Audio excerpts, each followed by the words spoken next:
the speakers. Remember that your parking ticket will be validated as long as you put it in the Rise Local. I would hate for you to pay for your own parking, but I can't be in all of your brains. So remember to put that ticket back there and get one out.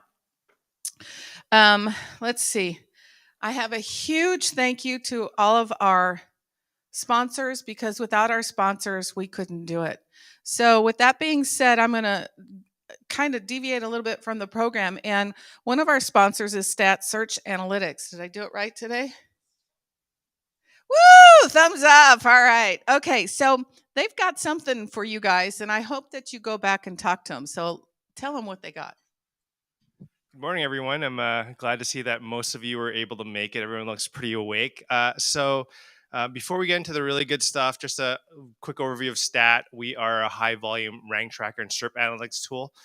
As Duncan likes to always say, we're rank tracking on steroids. So I'm more of a shower rather than a sayer. So if you guys have a chance, please come back to the booth on the back corner there. We've got a nice bright TV. Give you a quick 2-minute demo. But now on to the good stuff. If you come back as well, we have a couple pairs of shoes that we're going to be drawing off later today. All we need is your first name, last name, and email address. We do have gift receipts, so if you're not a size 6.5 women's or a size 10 men, you'll be able to go to Foot Locker and exchange that. So please come by the booth. Have a great day, everyone. Hope to see your faces back there. Thank you. Who couldn't use a new pair of tennis shoes? Come on. So make sure you go see them. We really want you to interact with them because truly you can't hold a conference without your sponsors. So we are very, very grateful that they're here today. Let's see. Some of the others that I want to mention, SEMrush, Base Search Marketing. I got it right today. Shane Arts, Imaginuity, Idea Grove, Pushfire, as you notice with your lanyards, the Transparency Company, which is back in the corner. I know he's got hats, and I don't know what else you have back there, Curtis, but please go visit them. NPCG Digital. I had a hard time yesterday too. Anyway, Sarah is here to represent them. All right. The next thing I want to do is give Karen a few more minutes on stage to let you know because they are the sponsor of this main ballroom. I don't think I said that yesterday, but they're here sponsoring this big old ballroom just for you guys. So Karen, you want to come on up?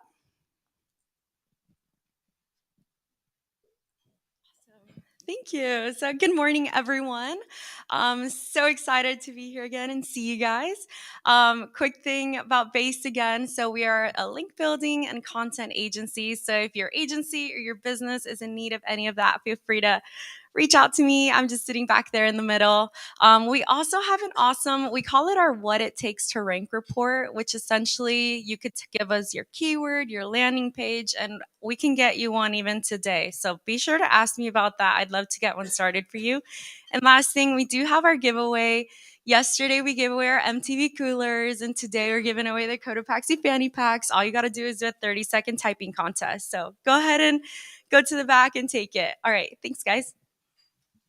Typing contest. All of you digital marketers should be really fast. My mother used to type 100 words a minute. Who can beat that? I know I couldn't even compare to my mom. So anyway, she also did shorthand. Who in this room even knows what shorthand is? Oh, a few of you. Okay. No, I can't do that either.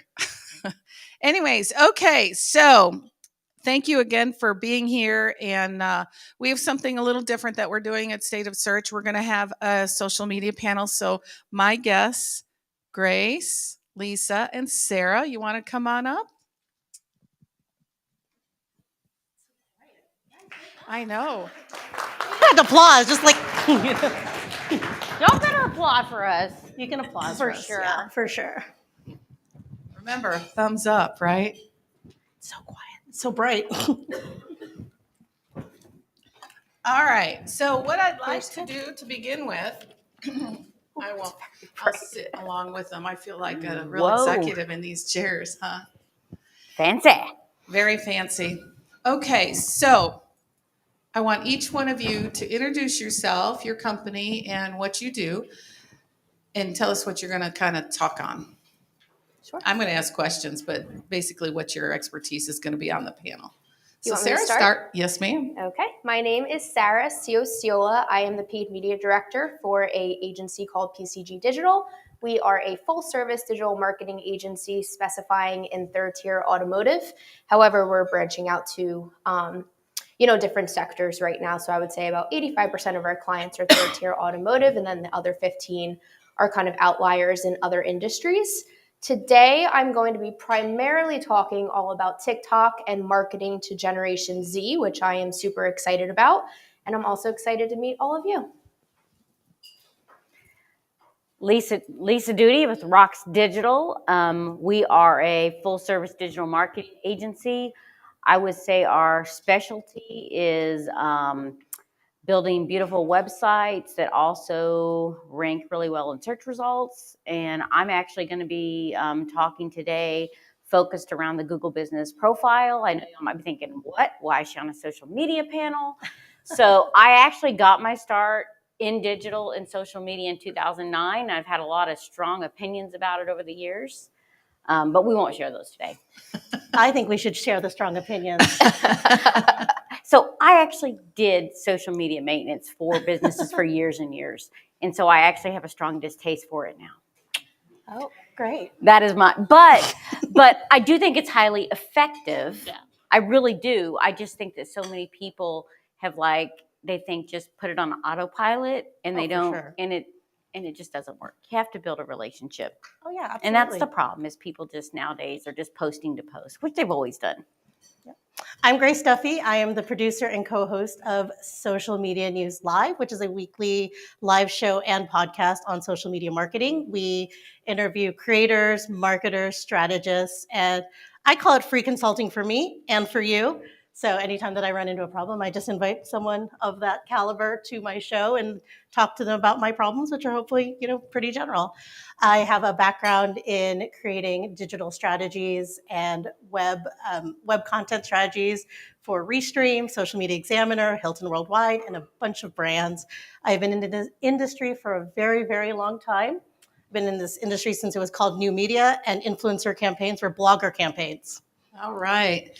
And I don't know that I've ever introduced myself, but I am Chris with a K, O'Connor. I think I've come up here 2 days in a row and never introduce myself. I just assume you all know who I am.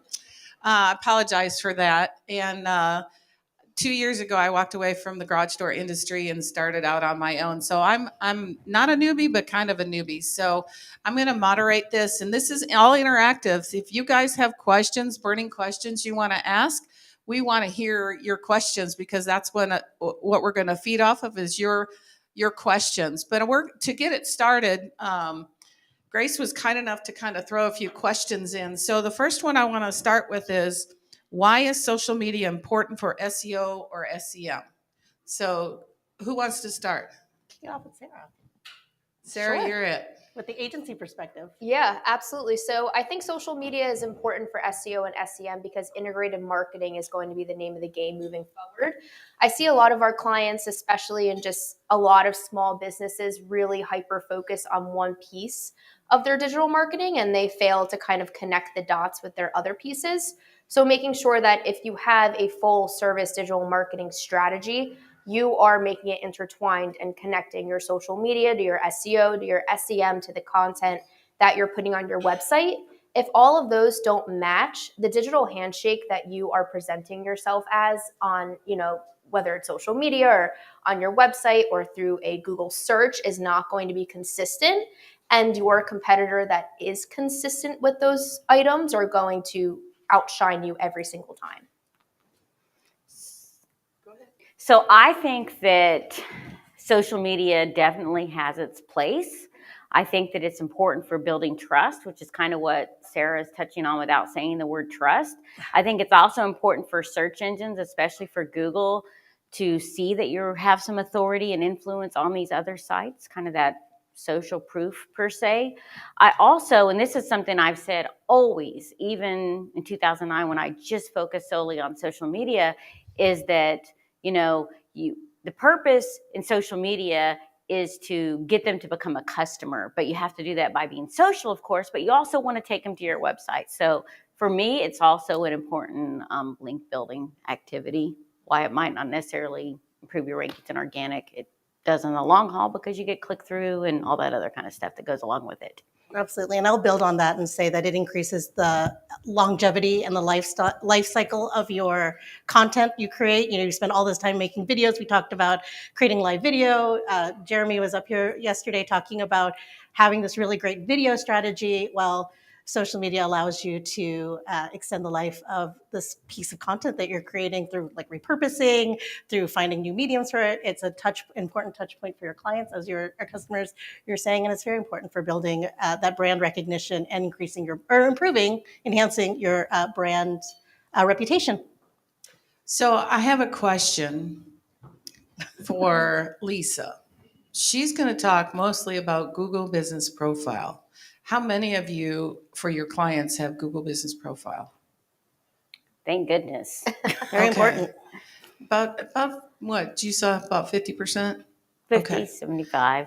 So I'm huge in Google Business Profile, and I have a clubhouse room every Thursday morning that we talk about strictly about Google Business Profile and how you should use it and why you should use it. So explain the importance of Google Business Profile so everybody understands that every business should have something going with their Google Business Profile and why. So as many of you here, most of y'all are marketers, y'all understand that your business needs a Google Business Profile. That's all there is to it. Now, raise your hand here if you're familiar with EAT. That is, for those of you that are not, that's expertise, authoritativeness, and trustworthiness, right? And so my theory, and I have tested this, is that if you apply EAT to a business's Google Business Profile, then they're going to appear more often in the local pack. And the way you do that is, one, of course, an optimized Google Business Profile, obviously, right? But it's also about really building trust the long term, not just with reviews, but, products and services and fleshing all of those items out. And I know, when you sell something tangible, like maybe you're a roofer, that's not really a tangible product. But at this point, Google is actually pretty acceptable with you adding your services as products. And so that's one of the things that we do at Rocks Digital is we actually build out custom graphics for each one of our client services, and we write keyword-rich descriptions. And I mean, I could talk for hours on this. I love the Google Business Profile. We use UTM tracking. And once I have optimized the profile fully, and we use UTMs, I can actually see that while maybe the clicks don't convert to goal conversions on the site, but once that happens, they actually get more clicks on their main website link URL once they've really optimized their profile. And so that's just, I could talk for hours on it, but that's just one bit of why it's so important for a business. Right now, I'm actually testing a theory. So I built, because we do sites, I built a really well optimized website. They did not pay me for ongoing SEO, but they have paid me just to manage their Google Business Profile. So right now I'm testing this theory that, hey, you've got a really good site.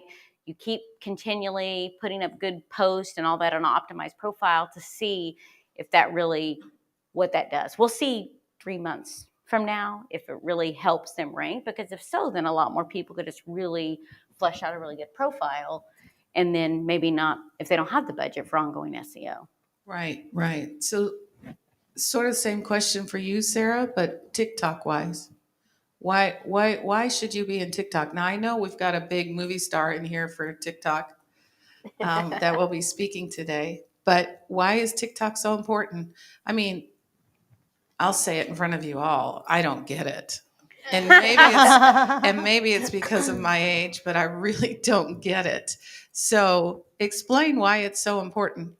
Yeah, sure. So I think the larger thing that we need to be thinking about as marketers when it comes to TikTok is not so much the platform, which yes is important, but what does the platform represent? The platform represents a shift in how people are consuming media, specifically younger millennials and Generation Z. Right? So if we're not pivoting our marketing strategies to include advertising that is centric to these generations and really meeting them where they are online, which is TikTok, it's not as much as Facebook. And then we can kind of go through the list of social channels that they're on and they're not on. We need to now just not be saying, okay, social media advertising. When I say social media advertising, everybody thinks Facebook and Instagram, and that's pretty much it.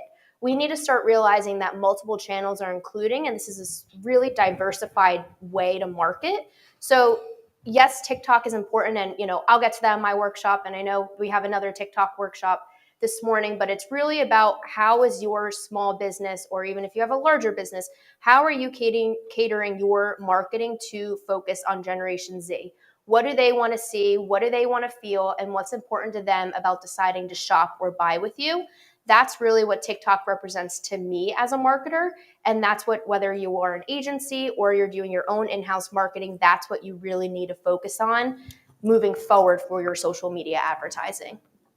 And absolutely. And I wanted to add, one of our questions is about organic. Is organic dead? And you read all these articles about organic is dead, organic doesn't work, whatever. And when you say that, you're thinking about Facebook and Instagram particularly, some of it a little bit of YouTube that has prioritized pay to play, right?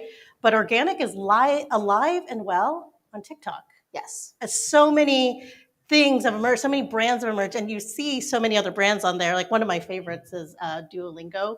With their and it's just like, and you think like, okay, they seem like a very uptight brand, but then you see them on TikTok, you're like, okay, this is really funny. And HubSpot has been coming up with a lot of really funny, entertaining content, which seems different from their brand, but when you start watching it, you're like, it's really not. It's just a different way of reaching it, and it's a place where they can reach that organic traffic and increase their visibility and recognition.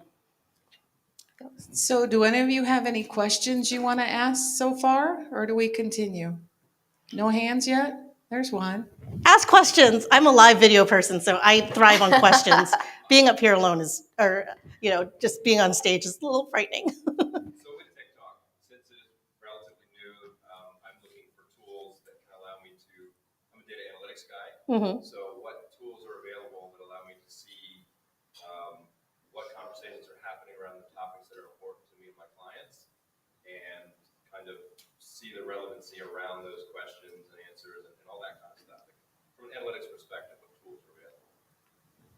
Want me to take that? So I think, in terms of creating a TikTok strategy that's specific to you, but where people are asking the questions, you have to be active on the platform. So the first thing that I would recommend would just be to literally search exactly what you're looking for and see what's coming up and see what kind of questions people are asking and how people are answering them and how they're presenting the information. And then in terms of measuring success, whether you're measuring that organically, you're measuring that through paid advertising, I truly believe as a marketer, and I know some people will probably disagree with me, but I really emphasize the point of measuring the success of where you're advertising in that measurement platform. Yes. So what a lot of people tend to focus on is Google Analytics, which I'm not saying is a bad measurement platform. Everybody who's a marketer is in Google Analytics. If you're not, you 100% should be. But the best marketers in the digital space use multiple forms of measurement to measure success. So if you're advertising on Meta, you need to be in the back end of Meta to really see the results of Meta advertising. If you're on TikTok, you really need to be in TikTok Ads Manager to measure that success. And then looking in Google Analytics and seeing it as a holistic view. Okay, here's where we rank for social traffic. Here's where we rank for paid traffic. Here's our organic traffic. But really utilizing the TikTok Ads Manager and the TikTok platform to measure that success, whether it's organically or paid, is going to be very, very important, because TikTok is not owned by Google. Google doesn't own TikTok. So it's never going to be apples to apples. So really keeping it in the platform to measure that success and looking at your data within the platform is going to be very important to the ultimate success and to make data-driven decisions to drive your strategy, moving forward. And creating content that is specific to the platforms themselves, right? So there's not a one size fits all. And being a live video person, you take this, Fanny talked about this quite a bit yesterday, where you take one piece of content and you break it up into different pieces of content, but we're still making individual pieces of content for each specific platform, because each one does have its own culture, audience. And then before you even, we talk a lot about the touch points, right? The platforms themselves, like, oh, you got to be on TikTok or you got to be on Instagram or whatever. But, it all starts with the basics of what is your brand? what is your message and who you're trying to reach, and then setting up those goals for yourself. So success for me being on those platforms is going to be different for your client or each of your clients, or it's Right. different for you, right? And so when you're measuring success, it's what is that line for yourself? What is that measurement for yourself? Well, and I think adding to what Sarah's actually saying is I think that no matter the platform, just like you said, just like with Google, it's Google Business Profile. They have their own insights data you can leverage, but also you need to run it against your Google Analytics. So with any platform, I think it's about deciding what you want to measure. And just like I said, products, for example, I can't actually correlate when I put them on a listing that link specifically gets me a lot of conversions. Mm-hmm. But I do know that whenever I add them, the main link in the profile, because I've used a UTM and I can look in GA, gets me more conversions the minute I do that. Right. So no matter the platform, I think it's about measuring and using their native things, and then also running it up against a tool like Google Analytics. Absolutely. Did that answer your question? Perfect. He's like, no. Kidding. Yeah. I meant more so third-party tools that give you access. Like I know you can go on the platform, and I'm also speaking mostly from an organic perspective. So like the analytics available to me through the paid tools on TikTok are much different than what I would want to see from an organic perspective. I just wonder if there are any good tools that would give me organic insight into this platform. The tools themselves. Not that I'm aware of either. Still the tools themselves. Yeah, I mean, it really is. And it's very hard to break into that. Like, at this point, there's just not one that Yeah. is really. They're very greedy with their API. So greedy. I saw a hand go up. Oh, yeah. Yeah. Can you guys talk about your content strategy for short form video? Like, where does that video come from? Do you guys talk to employees and try and get them to shoot video? Do you send a production company down there to shoot video? Is it influencer? Or you just see it like where does that video come from? I've done all kinds. So I've done live video. We've done live video with hosts that have that were part of our influencer program. We've done the tutorials. We've done in-house, and so we'll create the longer video, and then from that, as I'm writing it or as we're strategizing it, we do create those 30-second spots in each one because as Jerry was saying yesterday, you try to keep it lively, like every 15 seconds. I used to say, like, you earn every 30 seconds with the last 30 seconds of their, and so, when you think about things within those 30-second, like POWs or whatever, that's your short form content. And so taking one piece of long form content and then distributing it as different types of content, as audiograms, as posts, as images, as short form video, different short form video on each of the different platforms, short stories. Yeah. So it's about slicing and dicing. Mhm. That's one of the things I always like to say. I even like to do that when I build out a big infographic. Slice it and dice it up into multiple pieces. Same thing with video, right? Yeah. How many ways can you use that piece of content?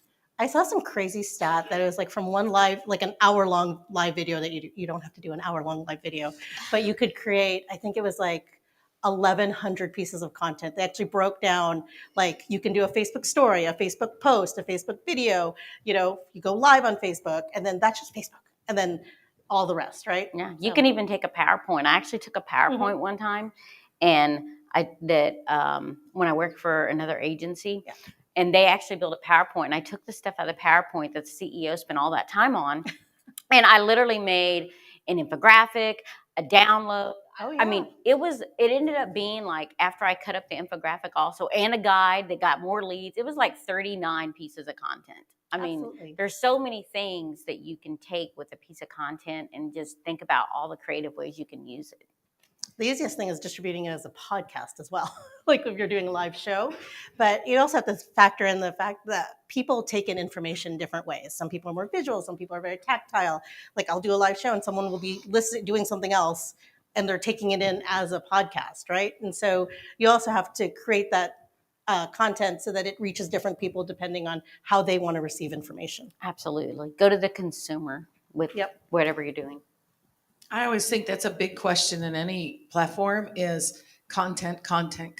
So I'm just curious because how many of you have heard or are on Clubhouse? Wow, not very many. That's interesting. Tell me, do you like Clubhouse or do you not understand Clubhouse? Tell me what you think. Interesting. I know that I was not a fan. I will tell you, I was not a fan of Clubhouse because it reminded me of talk radio. And I'm not a talk radio fan. I know a lot of guys really like that talk radio sports programs and are always listening to that, but I'm not a talk radio fan. But I got hooked. I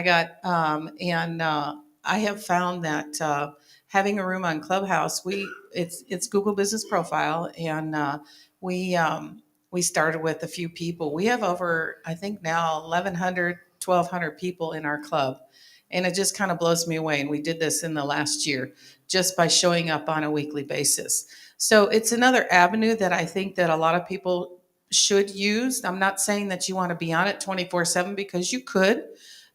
You want to attend everything that people are talking about, but there's some good stuff and there's not some great stuff. And I think that's with every platform, right? I mean, Absolutely. people produce good stuff and some people don't produce good stuff. So I was just curious. I wanted to ask that question to see how many people were on Clubhouse. And it doesn't surprise me. A lot of people don't even know about it. If you have any questions, come see me. I'm happy to talk to you about it. But Are we allowed to ask the moderator questions? Have you explored Twitter Spaces? Not yet. Not yet. I was just reintroduced to that, so I have not tested that. Or How many customers has Clubhouse got you? Several actually. That's what I wanted to, I Yeah. think that's the real testament, right? If Yeah. it's getting you, if Yeah. it's getting you business, right? Yeah. Because that's what your goal is. Yeah, absolutely. And we're starting a membership program, and Cool.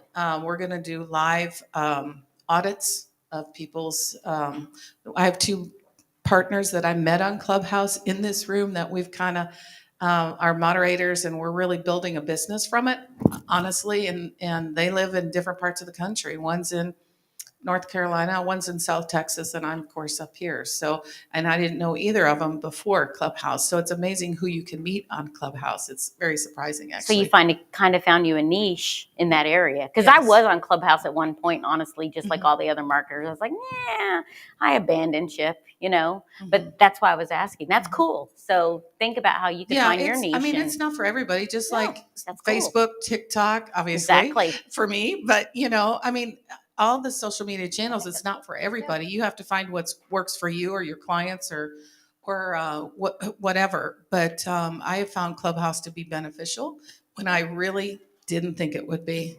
Yes, sir. You sparked an interesting question. What is all of y'all's philosophy? I'm curious to everyone, not just one person, on finding your audience on social. Do you do search specific research, or do you just spray and pray and see what works? I can honestly say for our Clubhouse room, when people attend our Clubhouse room, we give them so much value to implement on their own profiles that they invite all their friends and business owners. That's how we've grown it. We haven't pushed it at all. And of course, on Clubhouse now you can invite people who follow you. And so every Thursday, I just push the button and say, come on. And every third Thursday, we have a special guest. We've had Joy Hawkins on there. We've had Curtis on there. We've had several other people on there, guest speakers. So that's really how we have grown the Clubhouse following. What about you guys?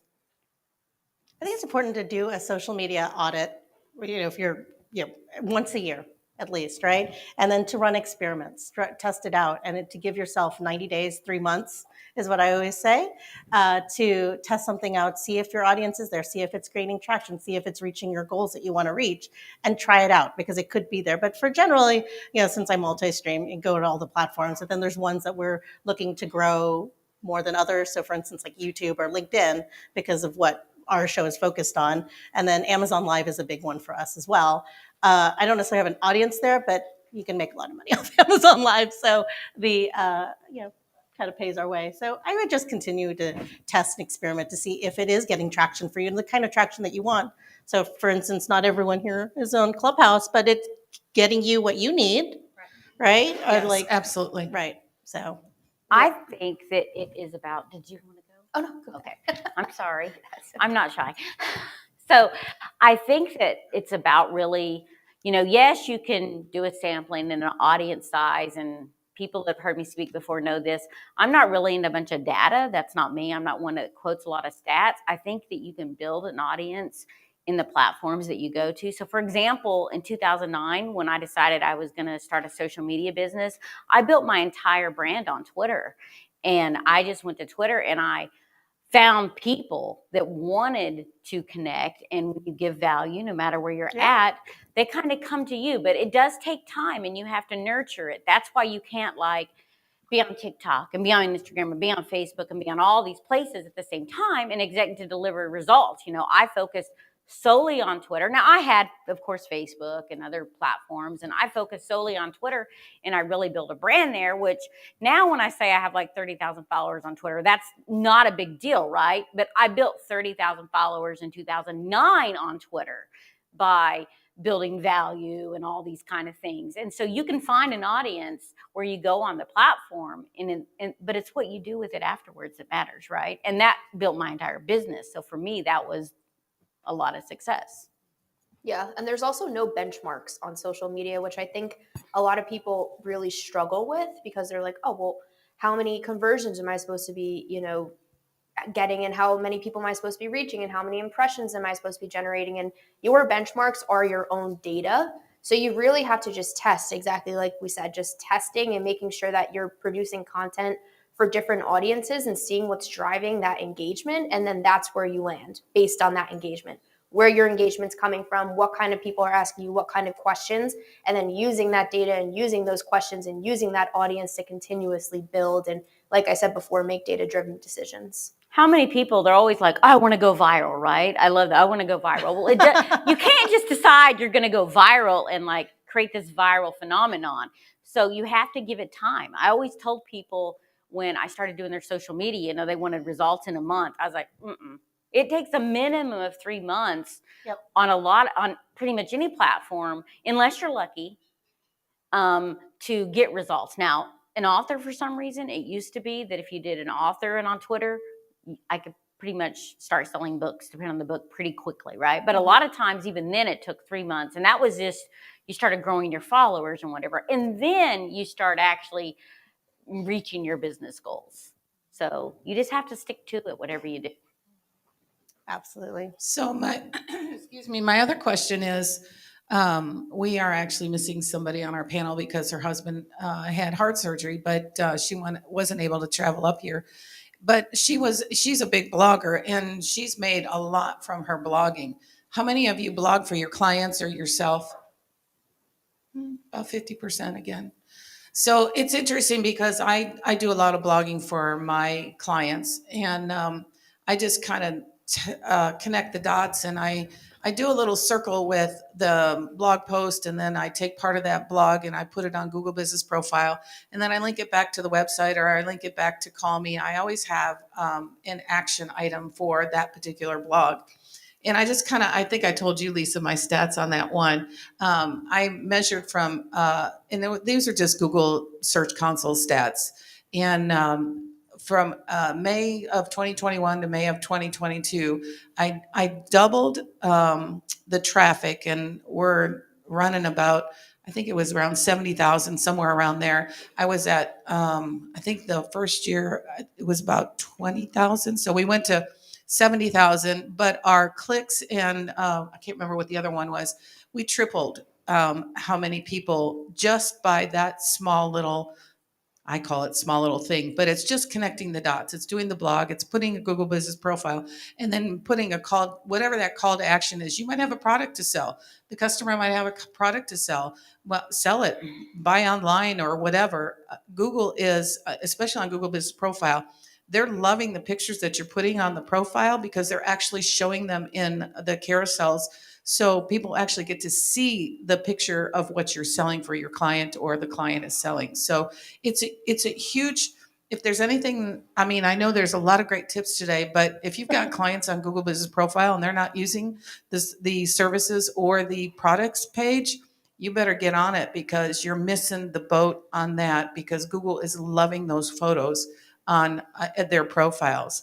So Anybody else have questions? I wanted to add something to that, if you don't mind, Chris. Please do. So you mentioned content, right? And talk about that for a second. So I blog for clients, and I put an excerpt of the post, and I put a UTM on it, and I can track goal conversions and all that kind of stuff.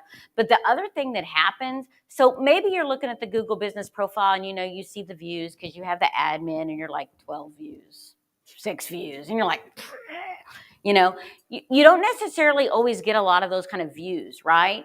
But what you do get is you get, my brain just left me, justifications, mentions, people call them different things in the local pack. And it'll say, and they have these justifications as to why that listing surfaced. Well, so I have an allergy doctor client. I've been managing them for a long time. And so we did a Google business post on food allergy testing. And I just searched food allergy doctor. And literally in the justification, it says food allergy testing. Well, the only thing on that specific profile, because that wasn't his food allergy focused one, was the blog post that said food allergy testing, where I put the excerpt on the GBP post. But because of that, he was ranking in the local pack in the top. I mean, so it's so important to have every component. And even if you don't see a lot of views coming with those posts, put them up. Now, make sure you put UTMs on any of your links. You need a UTM so that you can, and if your website's set up properly, because not everybody does that, you can figure your goals properly on your site, then you can say to your client, hey, this Google Business Profile, this link got you this many goal completions. And that proves to all your clients, those either marketers, why they need to keep paying you. So, hang on one second, Hank. I'm going to assume that you all know what a UTM is, right? Yes? Yeah. Okay. I just want to make sure, because we might have some new people in the room that have no clue what a UTM is. And if you're one of those, come ask us, because we're happy to explain it to you. Hank? To add on to low views and people, companies, agencies being, I guess, disappointed with the fact that something's not producing well. Looking at your archives, a lot of people always fixate on something new, getting something new out there, developing something new and getting it out there, working hard and grinding. A lot of people always forget about the archival power. What are some best practices about resurfacing some of that possible evergreen content? Schedule it. We have posts that have been like, people are like, why are you posting stuff from November? And it's like, because it's a new audience, right? New people have discovered us, new people have found us. And so we just schedule it in, and it's just goes out there, right? And it's in a rotation. So one of the things that I don't do it as much anymore, but I always did it, and this was one of the tips. I actually written a book on Twitter. I'm not trying to name drop. I don't sell any of them anymore. You couldn't get one if you begged me. But one of the things that I always did is I always told my clients, and I did this for my social media clients, is I wrote 100 tips, evergreen tips, right? And I used back then Social I don't use it anymore, but you would spin those, like post one every 5 hours, you write 100 of them. If you use Social and you spend them on Twitter, it'd literally be a month and a half before one repeated. You can use all that evergreen content over and over. You can schedule it. You can use a tool that does a rotating, like Social is still around. It's just a lot more expensive now. But all those kind of tools. Deliver It is a great tool to do that. They have a queue. I love Deliver It. That's a great tool to do it. I also like to RSS feed content, so that RSS feeds the new content. There's a lot of little tricks of the trade. You can also even put them in like a Google Doc or a Word doc or Excel spreadsheet or whatever, and just keep a column of when you've posted it last time and grab it out and recirculate it. I do it all the time with newsletters, honestly. I usually post one new thing and one old thing every time that relates to the topic to continually get that residual traffic. then you also continue to get evergreen content. So for instance, like Pinterest has like the craziest long tail, like there's articles from like 4 years ago are just resurfacing because it's seasonal, right? So what do you do to manage for your clients, Sarah? Yeah, I would say just being 100% dedicated to having a full funnel social media advertising strategy. So I tell my clients all of the time, you can't get to the bottom of the funnel without starting at the top. So always including branding, whether it's an organic strategy, it's a paid strategy. Nobody will buy from you if they don't know who you are and why you can relate to them. a lot of people just love to go down to the conversion, lower funnel based advertising strategies, and they forget about that evergreen branding. So making sure that you have that at all times running and posted, on all the social media channels that you're active on and where your audience is going to be super important. And then just through having that kind of foundation, you'll be constantly reusing content for that evergreen branding because your brand's your brand. So you can consistently use content all the time here and then kind of tailor it and make it newer as you go down the funnel a little bit. And social media gets your customers further down the funnel, gets them further down the funnel, and you're reaching them when they're primed to buy, right? Mm-hmm. A lot of times, if y'all do it right, they feel like they know your customer, like they're almost friends. I mean, how many here met somebody at this conference that they've been Facebook friends with a long time? How many, right? I mean, I'm one person. 2. I saw 2 hands. Come on, y'all. Only 2 of you? Come on. Okay, I met Ian Dolan. I've been Facebook friends with him a long time. Saw him last night. I'm like, dude, you're so familiar. He's like, yeah, we're Facebook friends. I mean, I'm like, oh yeah. I mean, and it happened.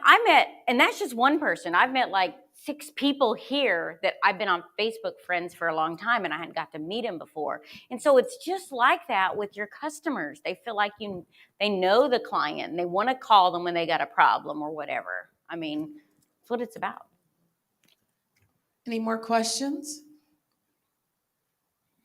Yes, sir. So speaking of the funnel, I often come across clients who perhaps they've been engaged with us from an SEO perspective for a while, and then they want to branch out in social media, and they're very focused on that bottom of the funnel, that conversion, that ROI. That last click.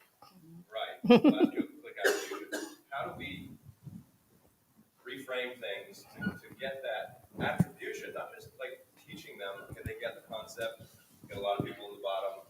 You're going to have a lot of people top. You're going to get some people at the bottom. How do you attribute that? How do you graph that? How do you produce data that shows that? You get a lot of people on the top. You get more at the bottom of conversion results. So I guess the biggest thing is just looking at your audiences and how you're building them, right? So obviously, how you're optimizing and the objectives that you're choosing to run social media advertising when you're hitting this point of the funnel, the top of the funnel, is going to be very, very different to what you're telling Meta and TikTok's algorithm to do when you're trying to reach these people. These people are going to be a very high cost per result because it's a very small group of people. But these people are ready to shop with you or engage with you or whatever the bottom result is for your business.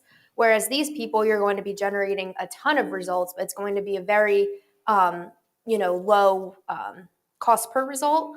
But then you're going to start to get higher and higher. And the higher cost per result you get on the bottom is actually showing higher intent because you're targeting such a small group of people. And I think that's where a lot of people fail as marketers is that they're saying, oh, well, we have such a high cost per result at the bottom. When we're running conversion-based advertising, it must not be working. No, it is working. You're going to pay a lot more money for people who are at the bottom of the funnel, and you've already paid for them to even get to that point with you. So if you have, it really just depends on the industry and what you're marketing, but if you have a high cost per result at the bottom of the funnel, that kind of shows that, they are converting with you and you brought them there. So using data in terms of results, I think is going to be your best bet. And then also just educating clients and educating consumers and saying, if you saw a random business or a random person trying to sell you something on social media, like I am blowing right past that. If I don't know you, I don't know anything about you. But if you've been following me around my TikTok and my Facebook and my Instagram and even Snapchat, then I'm like, oh, that's you. You're kind of like a friend, like we were saying. I already created that digital handshake with you. So I would be more willing to buy with you than somebody who I've never met digitally before until they're throwing something in my face, an incentive in my face, or a low cost for something in my face. I don't want to shop with them. I want to shop with the people who have been building a relationship with me for months and months, and now I'm ready to convert. Or they reach you at a time when you're ready to buy. Right. So I've been obsessed with my backyard lately. So I've been trying to find as much as I can, like on Facebook Marketplace. I mean, I can go on Craigslist, but I don't want to be murdered. So I'm going Facebook Marketplace, right? And I'm searching up like wheelbarrows and sandstone or whatever. And guess what my Facebook feed is all now? It's people doing stonework. It's Mason's Masonry and, DJ's landscaping. And like, I click on their sponsored ad, right? And then it's pops up a chat bot. This is what we do. This is what we want, and as the questions. And I'm already like, I am in 6 sales funnels right now, right? Like because and I'm ready to buy because I'm like, but if I'd seen that ad or seen that post 6 months ago, I probably would have been like, I don't care, I don't want this, right? But right now I'm obsessed with it. So because I'm searching it, I'm looking for it, I'm hungry for this content and or these businesses, and I'm ready to buy. And guess what? Thousands of dollars of later, I'm a customer, and it's something. But then, you look at social media too. I look at their platform or their profiles or whatever, and I see how they posted recently. Are they still around? Is it still their website? Is it still their location? Especially after COVID, a lot of things have changed, and so you kind of want to keep some content on there so people know that you're breathing and you're alive and you're here and these are your hours and you still exist, and yes, you're still going to show up when you do, and instantly, but that wouldn't have happened if they weren't primed to target me and get me right into the funnel and I was ready to buy. I'm thinking about what Sarah was saying. And, for example, who here has watched The Holderness Family? They're hilarious, right? They're this family, right? They're a hoot. I love watching them. Well, so I always watch and they're now doing little TikToks and reels and, but they just basically do funny bloopers, right? And so they now have like a line with like some clothing. So I bought a shirt that says ADHD is awesome. I didn't just buy one. I actually bought 3, right? Because that I was in their funnel and they were entertaining me on a regular basis with these funny things that they do. But when it was time to buy something, I was ready to buy. I'm not even married. I'm a divorcee. And I almost wanted to buy their book that they wrote about their marriage because I'm such a fan now. You know what I mean? So, I think that's part of what, Sarah's trying to get across also is it's about, I'm thinking relating to car dealerships, right? So you might have like a funny, if you're doing TikTok, you might have like a funny video that ties to the car, but then you're showing a cool feature in the car as part of the funny video. And then you get them further down the funnel about now maybe it's not as funny, but it's more serious about the car. And then now they're ready to buy because they've been obsessed with this car for so long that's got their attention and it's great, right? Because it was funny when it started. Okay, so we are rounding out the time that we have on stage, and I have one last question for each one of you. What is one takeaway or piece of advice to share that you haven't shared yet? So I think my biggest takeaway and piece of advice for marketers is to just really hound in and focus on Generation Z centric advertising, because Generation Z is about to be the largest consumer base in this country. And if you're not creating content and pushing advertising to them that they want to see, they are not a loyal generation of consumers. They know that they have 100 options to buy a cup of coffee and 100 options to buy a shirt, and they can easily go on Amazon and swipe buy now and forget they even bought it 10 minutes ago. So why do they want to shop with you? Branding is going to be so much more important than it's ever been in the past. And I think social media advertising is going to be so much more intricate than it's ever been in the past. So as marketers, educating each other and educating your consumer to say, here's who we are, and spending a ton of time at the top of the funnel. So being at the bottom of the funnel is almost second nature to them because they're already so intricate and so intertwined with your brand.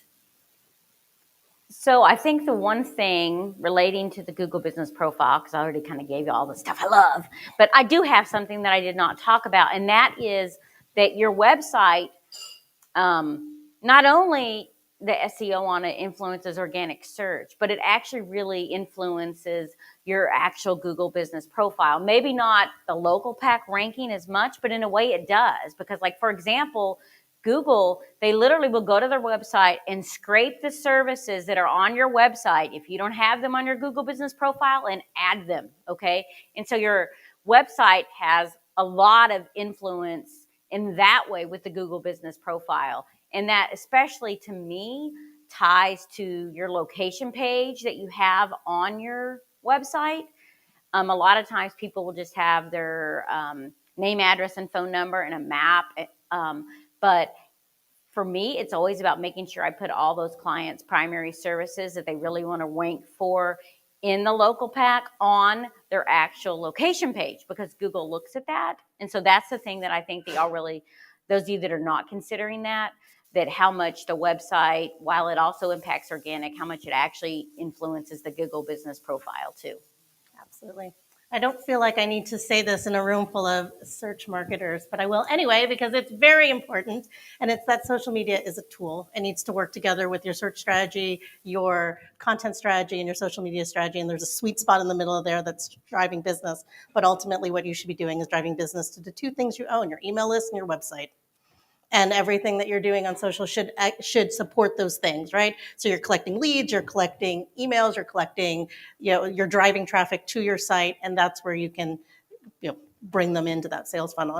And all of these things, your content, your search, your social should support that, the things you own. Because I cannot tell you, I've been in this industry for a very long time, and I've seen people live and die on these algorithms. You wake up, Facebook has changed something, Instagram has changed something, LinkedIn is now, a marketplace. I don't know, right? And like legacies are lost, and it's like you're on rented land. They're not yours. They belong to all these other people. And what you do own are, your website, your email, and everything you do should be supporting that. And I've seen so many people transition from one platform to another because those skills translate, right? Because it's the principles of marketing. It's when you know how to communicate, you know how to get a message, you know how to reach an audience, you know how to be entertaining, you know how to be funny, you know how to educate.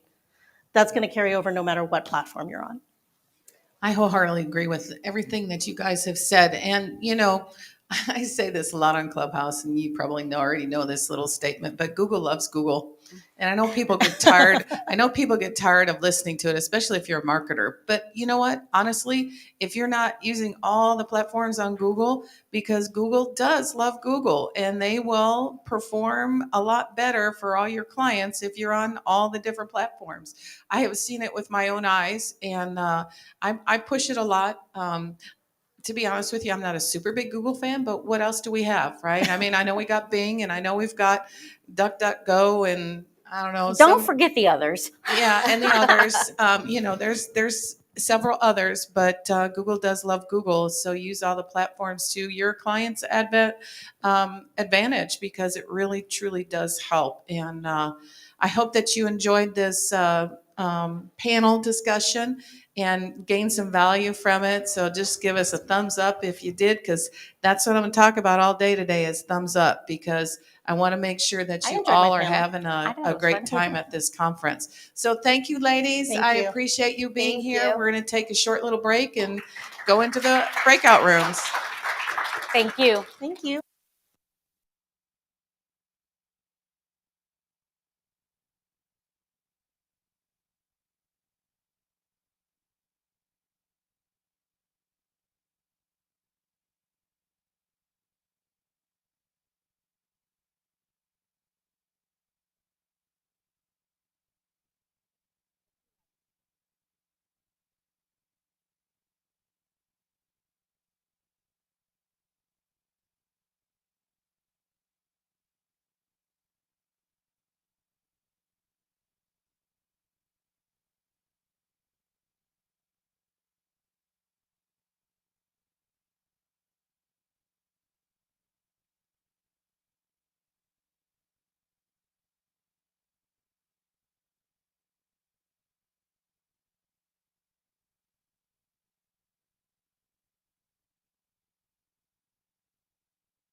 Hello. Hi, this is me talking. I'm moving my head. Does it still sound good? Hi. Try the stage, walk around. Here we go. I'm moving my arms like this. I'm walking up the steps and I'm talking in the mic. Does it sound good? Can you hear me? It's a thumbs up from that guy. All right. I'm done. I'm going platinum. 1 2 mic check 1 2 1 2 check mic check 1 2 mic check checking this microphone, and this microphone is being checked and it is checked. Does it sound good to y'all? Sounds good to me. Oh, okay. Oh, I can hear myself. Hello. Now I'm walking up this thing. Left foot. Right. Oh, I am apparently too heavy for that step. Hello, it is me, and now I'm here. And it sounds good to y'all? We good? All right, cool.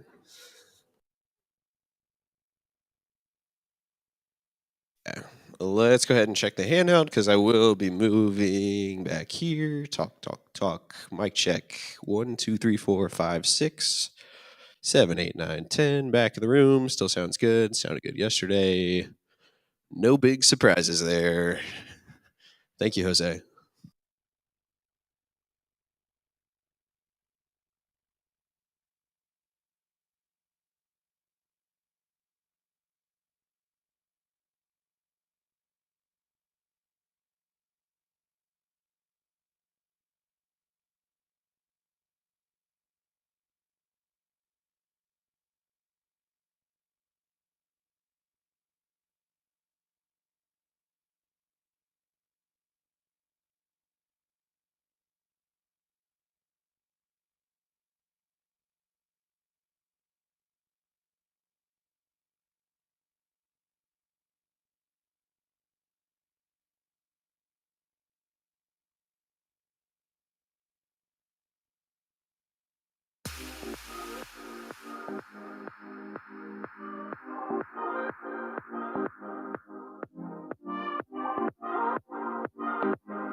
Good afternoon, everybody. If I can have your attention real quick. Hello, hello. So, who remembers what my morning mentor told me today? Thumbs up. Hopefully, your morning has been a thumbs up time. I want to thank each and every one of you for being here again today and thank all of our sponsors. We have another sponsor, our lunch sponsor, which is SEMrush. We did it right today. Yay. And we have a really awesome program ready for you guys to be entertained. I think you're going to laugh a lot. So have napkins, letters ready so you don't spit on somebody if you're drinking at the moment. And I'm going to introduce you to Danny, and Danny's going to take you through the program today. So enjoy your lunchtime special.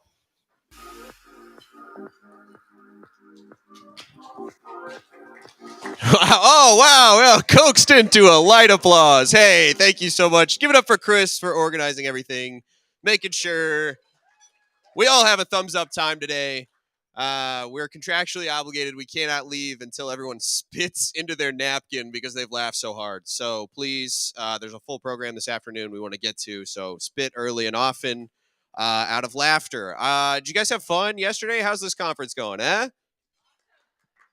Yeah. Applause, thumbs up. That's great. That's like a very conference response. It's a lot of people going, yeah, yeah. When I think about it, yeah, great. Well, we hope to be part of that, more of that today.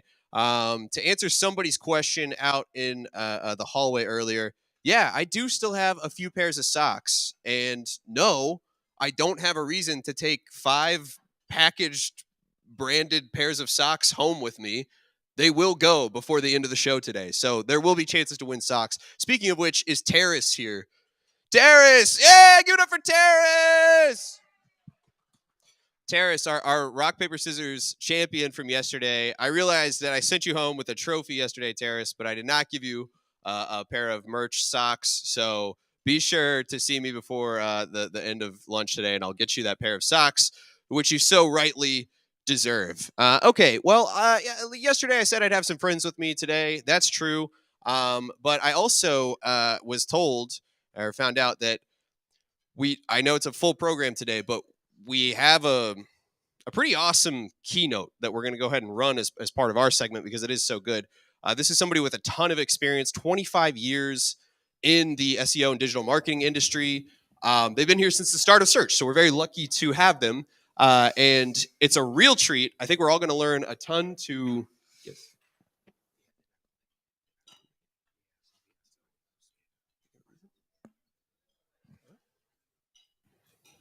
Okay. Sorry. Okay. Quick pause on that.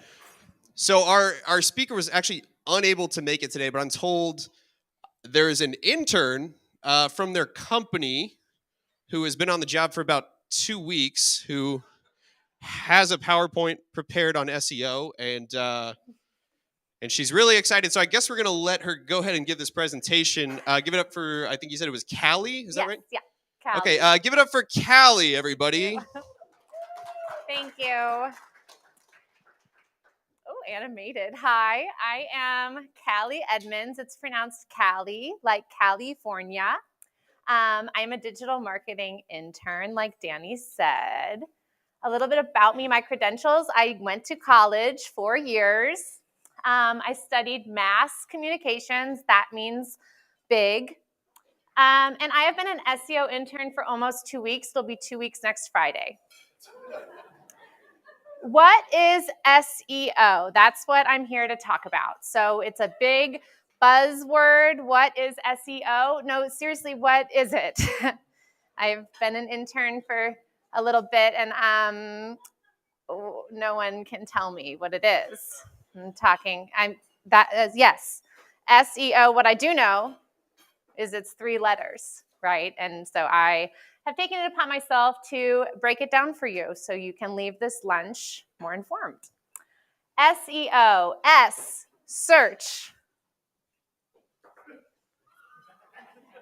When I Googled what search is, Merriam-Webster said it is to look into or over carefully or thoroughly in an effort to find or discovering something, such as these words: examine or seeking something, to look through or explore by inspecting possible places of concealment or investigating suspicious circumstances.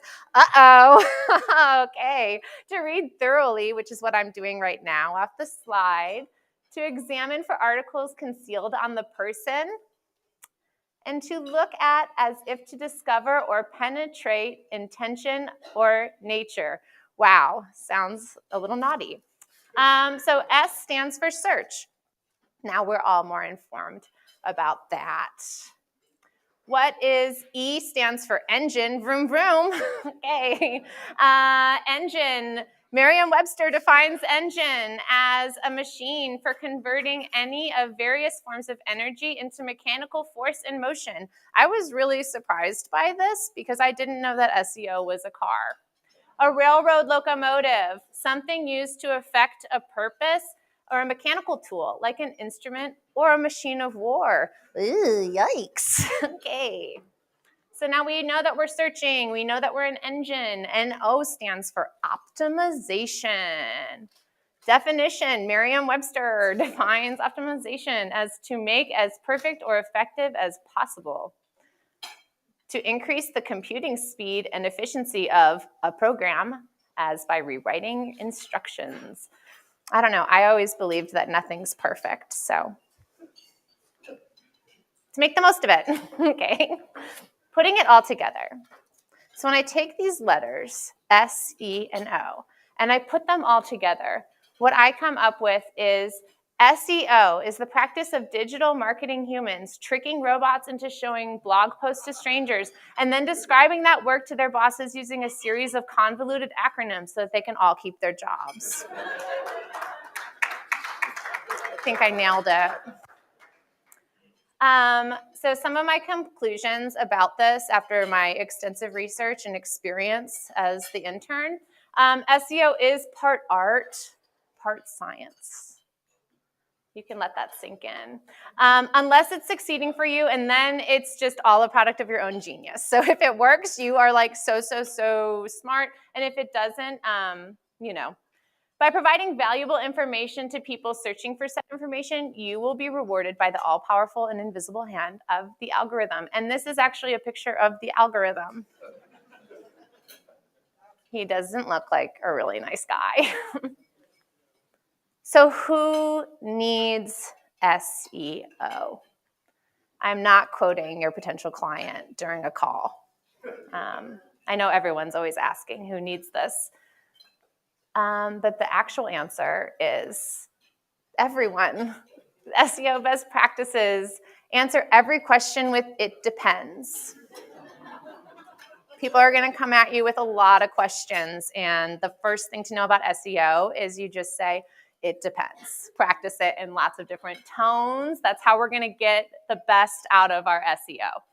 Also, when a strategy works, a best practice is to take credit for it in front of every member of your team and cite your own innate gift for digital marketing. This is so important because people are going to be like, how'd you get that to work? And you have to just be like, baby, I was born with it. When it doesn't work, you need to claim that there really aren't any best practices for SEO. Say no one can really know what they're talking about. And this is a really important thing to know about it because sometimes it's just not going to work. And so you have to be able to not have it be your fault. There is so much more to learn about this, and I think we can all agree. I know I am relatively experienced, but I know that I still have more to learn. Thank you so much for coming and listening. I hope we all learned a little bit more about search engine optimization. I will now bring out our next speaker. He is an incredible TikTok influencer, entrepreneur, my good buddy. His name is Preston Applewood. Give it up for Preston. Thank you so much. Thank you so much for being here. We are going to change some lives in this room today. We're going to change the industry. Us here now. Why not here? Why not now over lunch? Did you know that Socrates invented gravity during lunch? That's why they call it the Socratic method, because it was a method for eating lunch. That's what we're here to do today. And you, sir, when you came to this conference, you thought you were going to change your life. You thought you were going to change the world. Turns out you were right. We're going to do that here today. I'm going to challenge you. I'm going to challenge you right now. Let me lay out my resume for you. I have 100,000 followers on TikTok. Hundreds of them were not paid for. I have helped businesses across the world develop their platform, develop strategies that have taken them to the next level. What was the first level? They don't even remember. They're so far away from that level because they've been leveling up for so long. I have generated over 3,000 business ideas, and one of them is going to stick one of these days. But you can't develop a business until you have a business idea. How do you do that? The P's of business development. Pain point, or pretty interested in that.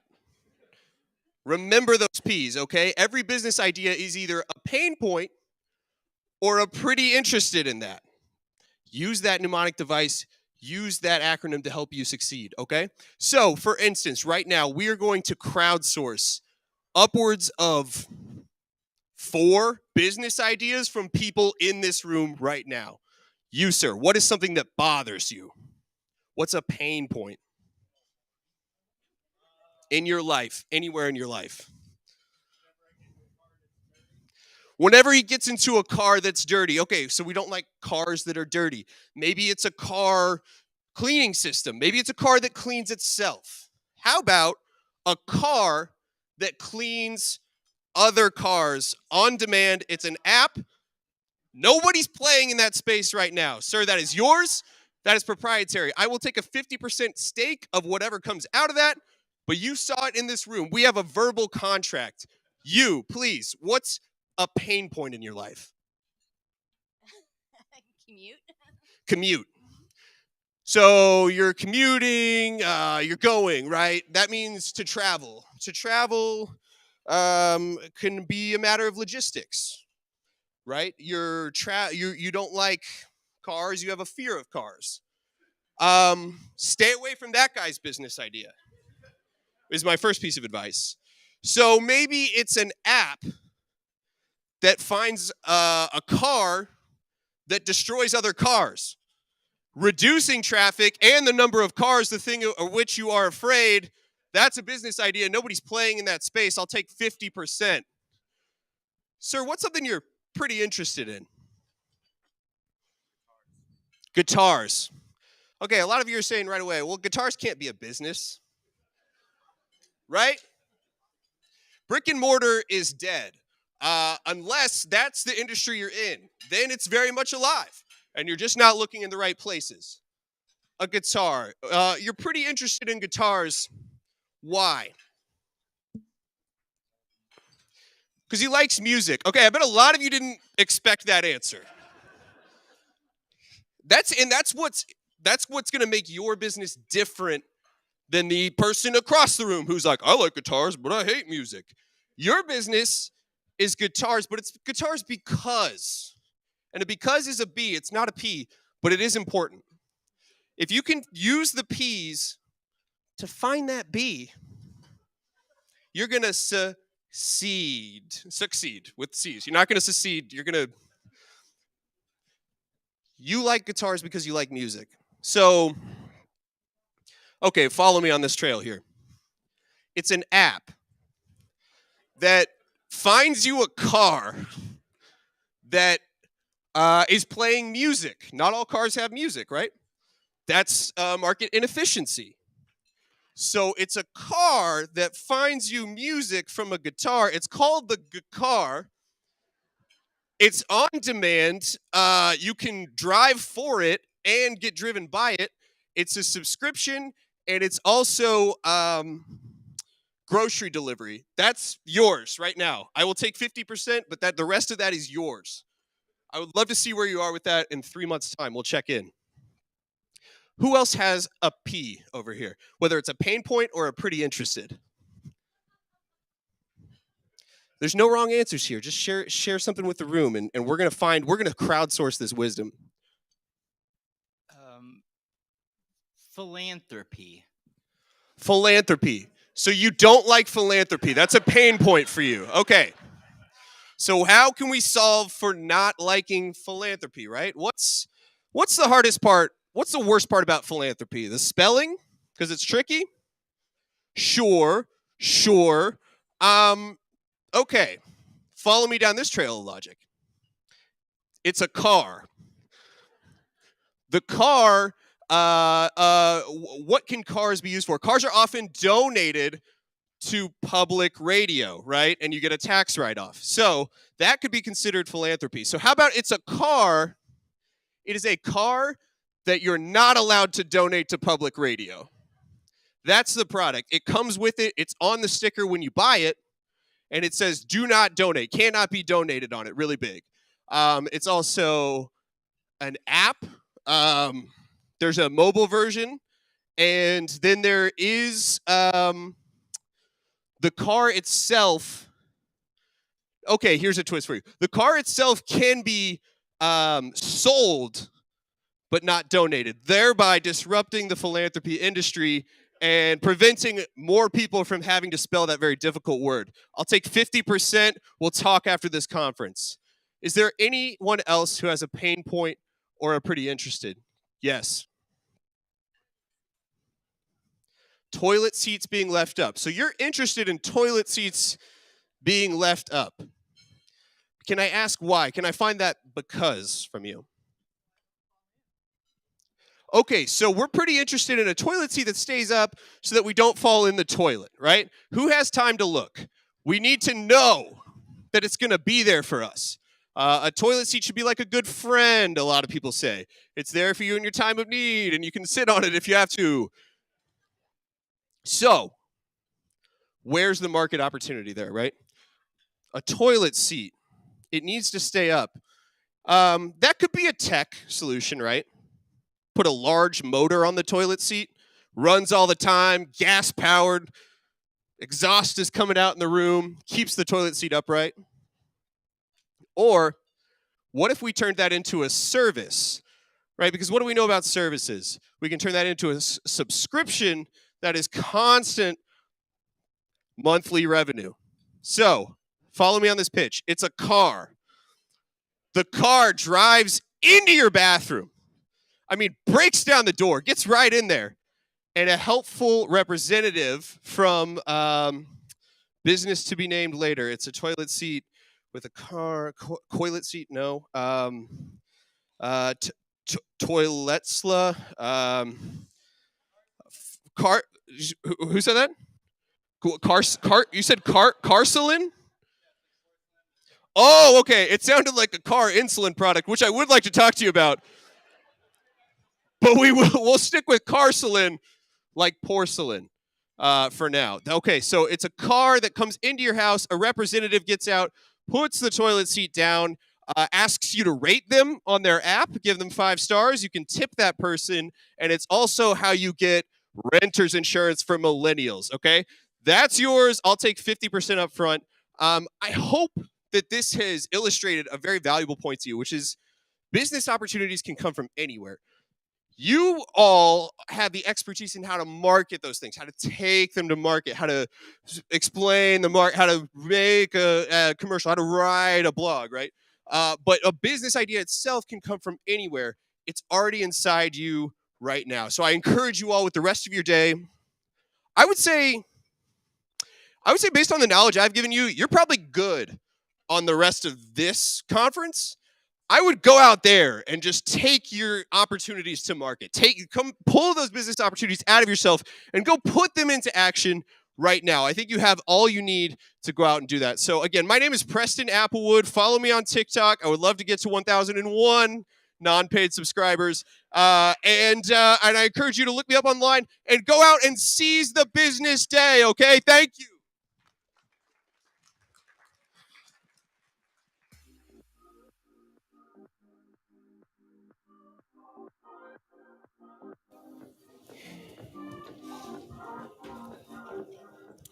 Well, we are here celebrating the State of Search Conference 2022. Yeah. Awesome time we're having. But we like to take this time to remember some of the digital marketing trends that have not made it with us into the next year.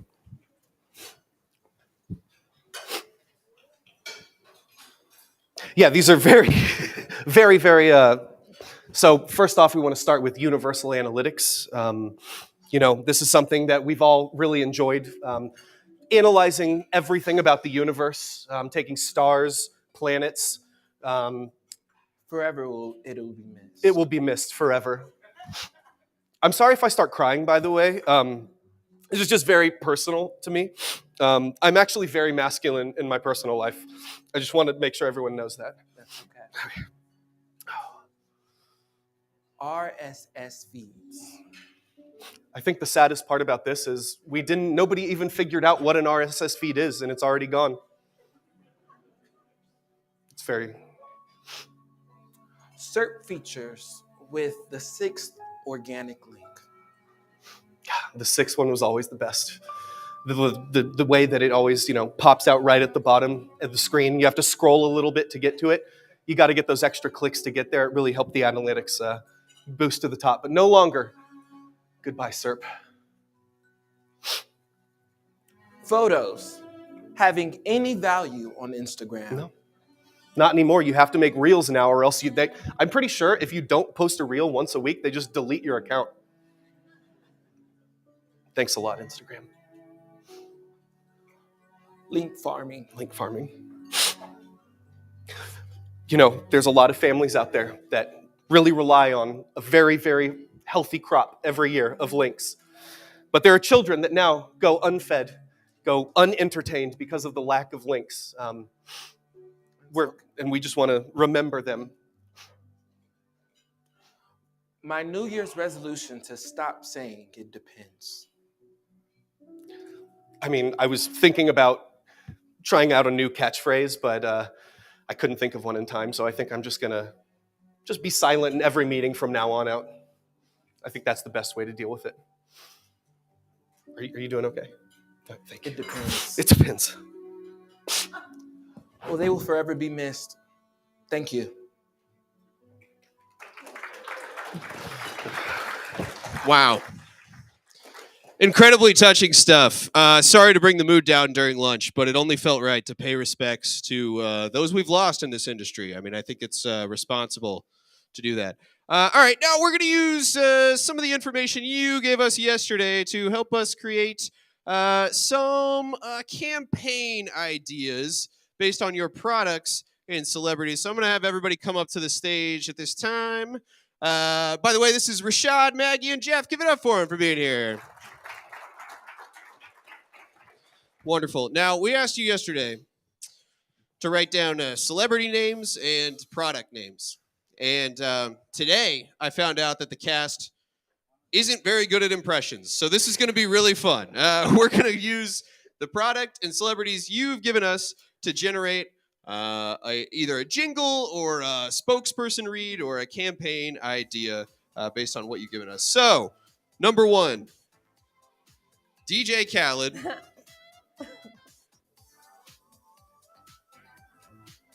For the iPhone. This is DJ Khaled's promo for the iPhone.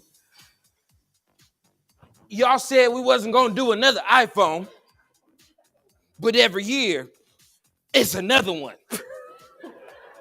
And another one. iPhone. It writes itself. That was DJ Khaled for the iPhone. Okay, now we got Catherine O'Hara for SEMrush socks. This is Catherine O'Hara's ad for SEMrush socks.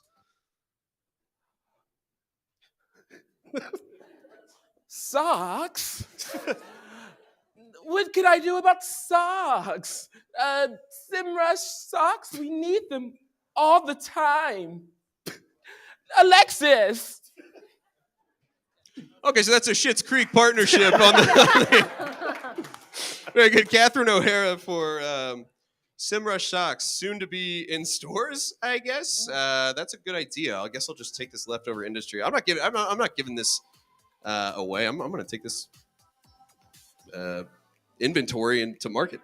Okay, this is Travis Barker. All right. Blink 182 drummer, I guess, just in case to help out. Travis Barker for Pepsi. Okay.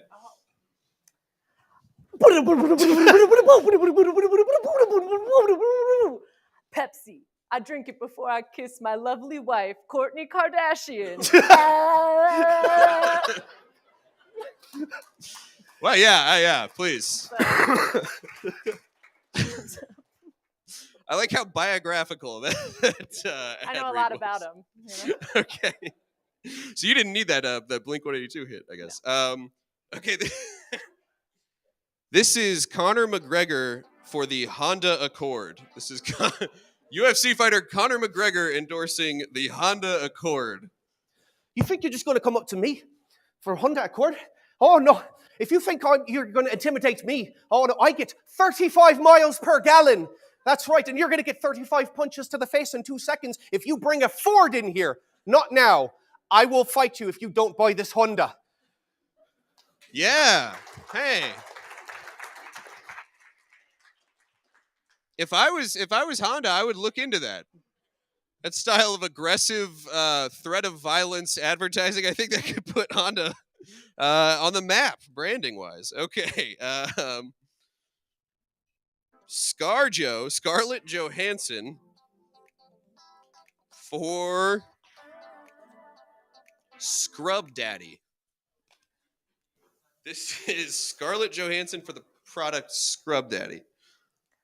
I love to clean things, and I love daddies. And my name is Scarlett Johansson, and I am here to endorse Scrub Daddy. Oh, wow, yeah, really good.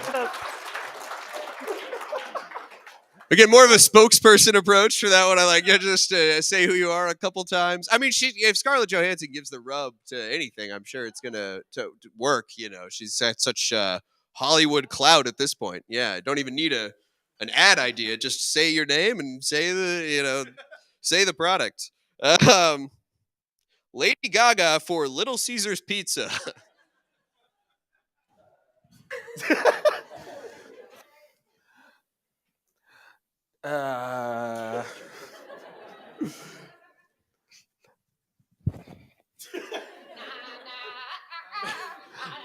Little Caesars Pizza. I like the Caesar. Oh, she's wearing it.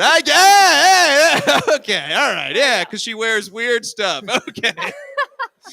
Give it up for your dream campaigns that you created. Lady Gaga wearing an entire Little Caesars pizza on her person. I love that. That's a great idea. Okay, well, we have one other game for you this afternoon, and then we'll let you finish eating and get into your afternoon program here. This is called Autocomplete. This is we're gonna see actually like an improvised scene here based on a suggestion from you guys, and then the actors are gonna be playing in the scene. And if they need help thinking of a line or finishing their line, they're going to use autocomplete, which will be a line submitted by you guys. So in order to do this, we need Jeff and Rashad to leave the room. Everybody clap them out of the room. Bye, Jeff and Rashad.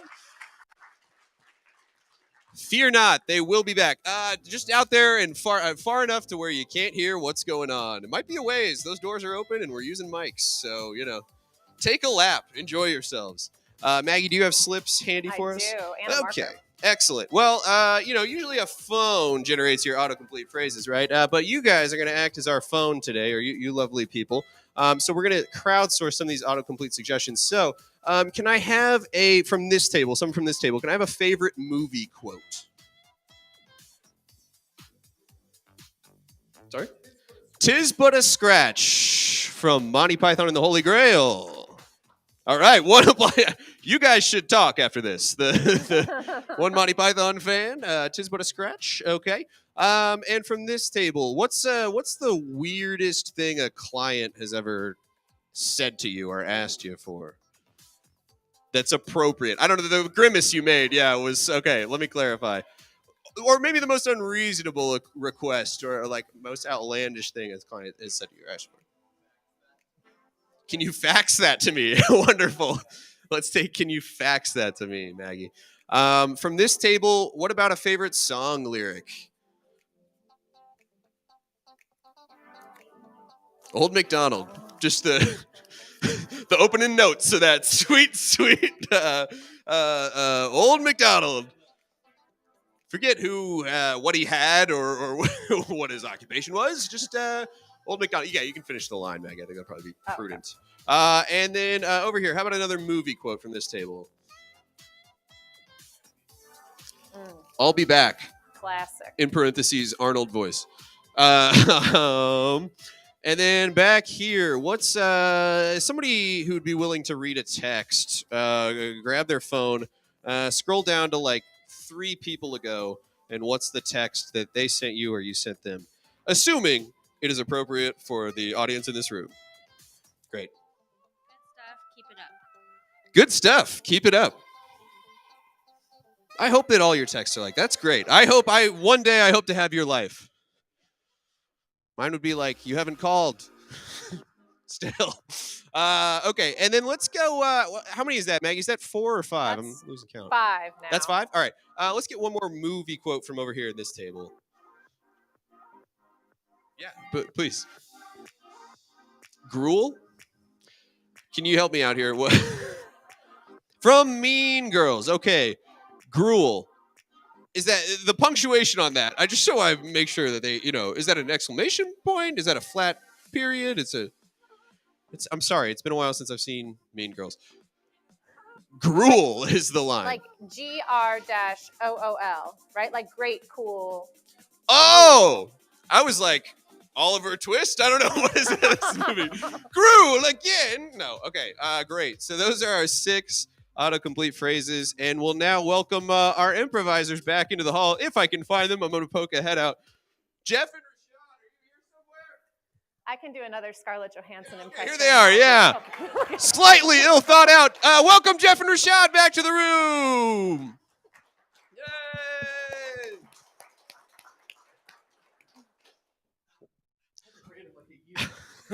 And to get us started, we'll take a word of suggestion from this table back here. Who's a brand you'd love to work with if you had the chance? Lego. Ooh, okay. The suggestion for this scene is Lego. Take it away, y'all. How are we still making Legos? That's what we do. We're doing it? All right. At this company. I get worried sometimes. You know, I go down to the factory and I don't really know what's happening, so I'm just making sure everything's okay. Hey, it's not that serious. You're middle management. All you have to do is just crack the whip. Yeah. It can really weigh on you sometimes, you know, when you have to constantly make sure everyone is working. These kids depend on us, okay? They do. They depend on us. So I just want to make sure that we're all in tune and we're all together. All right? I understand that this is a hard time for you. This is your second year working for the company, and last Christmas was really rough. Please don't bring it up. And we're getting back into the holiday season. And the kids, they will be taken care of. The founder of our company used to always say this, and I know you know exactly what he says. Yeah. Tell me what the founder of the company always says.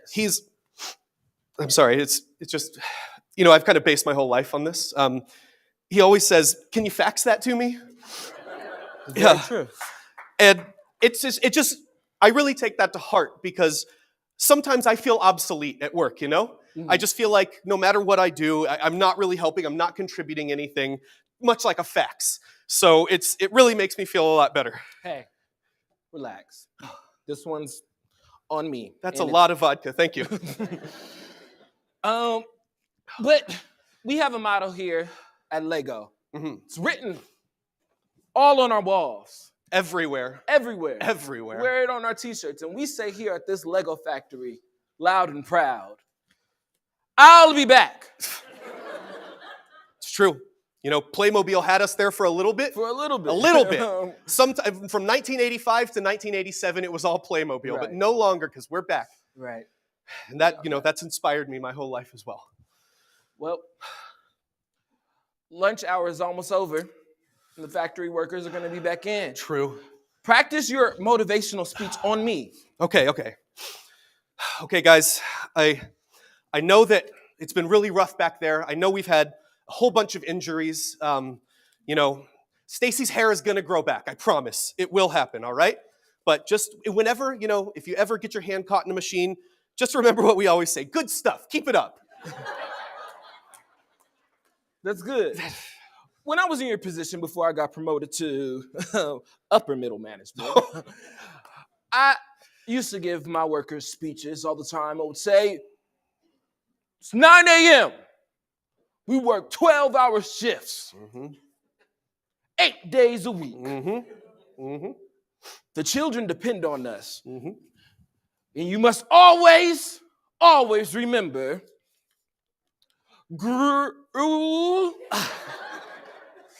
you know, that's what I had to tell them. Like, we became like family. I was like, girl. So it really, I love seeing the light shine in their eyes every time we gruel. They love that. We're a family here at Lego. Exactly. We're a family. You know, I don't think I've ever told you this, but you know, I've just really looked up to you ever since we started working together, ever since I started working here. And is it okay if I sing you a song about how I feel about you? Please. No one's ever sung to me before. Old MacDonald had a farm. E-I. You know this one. Yeah. E-I-E-I-O. Uh-huh. And it always, every time I'm sitting down at the computer, and I've been on Excel for 12 hours straight, just pressing enter over and over and over, it really helps remind me that there are other keys on the keyboard. So it's just one of those things, and I thought maybe you would appreciate that too. Well, I absolutely do. Well, another Christmas year is coming. Yeah. Well, every year is a Christmas year, except before, maybe about 20. Before Jesus? Yeah, except before him. But if I can give you one piece of advice. Please, I've been waiting for this my whole life. As someone who's worked for this company for nearly 50 years, the most important thing that you must remember, if you remember anything else, look out across this factory floor. Everywhere the LED lights touch. Awful lot of reflective bald heads out there. Yeah. Very bright. That's our future. And when you wake up in the morning and you look at yourself in the mirror after taking a long, cold shower, I want you to say this to yourself loudly and from your heart. You're going to make your neighbors hear you, even hear it. 'Tis but a scratch. 'Tis but a scratch. Luckily, that's what our workers say whenever they get their hands caught in the machines. Our show. Thank you so much. Give it up for Rashad, Jeff, Maggie, and give it up for yourselves for being willing participants in the middle of your lunch hour. You might not have known this was going to happen coming into this conference, but we had a great time with you guys. We hope you had a great time too. I do want to call out our parking sponsor for the conference is in the back. If you have those parking slips, you can get those validated by dropping them off in the back. There's still a program this afternoon of more great talks. Thank you for having us. We really appreciate it. This is a SEMrush live comedy production. SEMrush is going to be popping up at more digital marketing conferences around the country, around the world, providing, I don't know, just a little bit of fun in the midst of all this excellent information you're getting. So those are our announcements for the day. I do still have 3 to 4 pairs of socks. If you would like a pair of socks, it'll be first come, first serve at the tech booth right after I stop talking, which is right now.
Are we ready?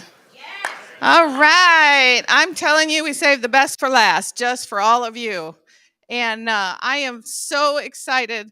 Well, he knows I'm mad at him because he moved to Colorado. There's a lot of us that are mad at him because he's so full of knowledge. It's amazing how he helped my business, my previous business that I was in. I'd come to the meeting and I'd say, "Hey, what's new?" And he'd just rattle all this stuff off, and I'd run back to the office and implement it. It was amazing, amazing information that he gives freely to each and every one of us. And I am so honored to be able to introduce Bill Hartzer. Bill, come on up.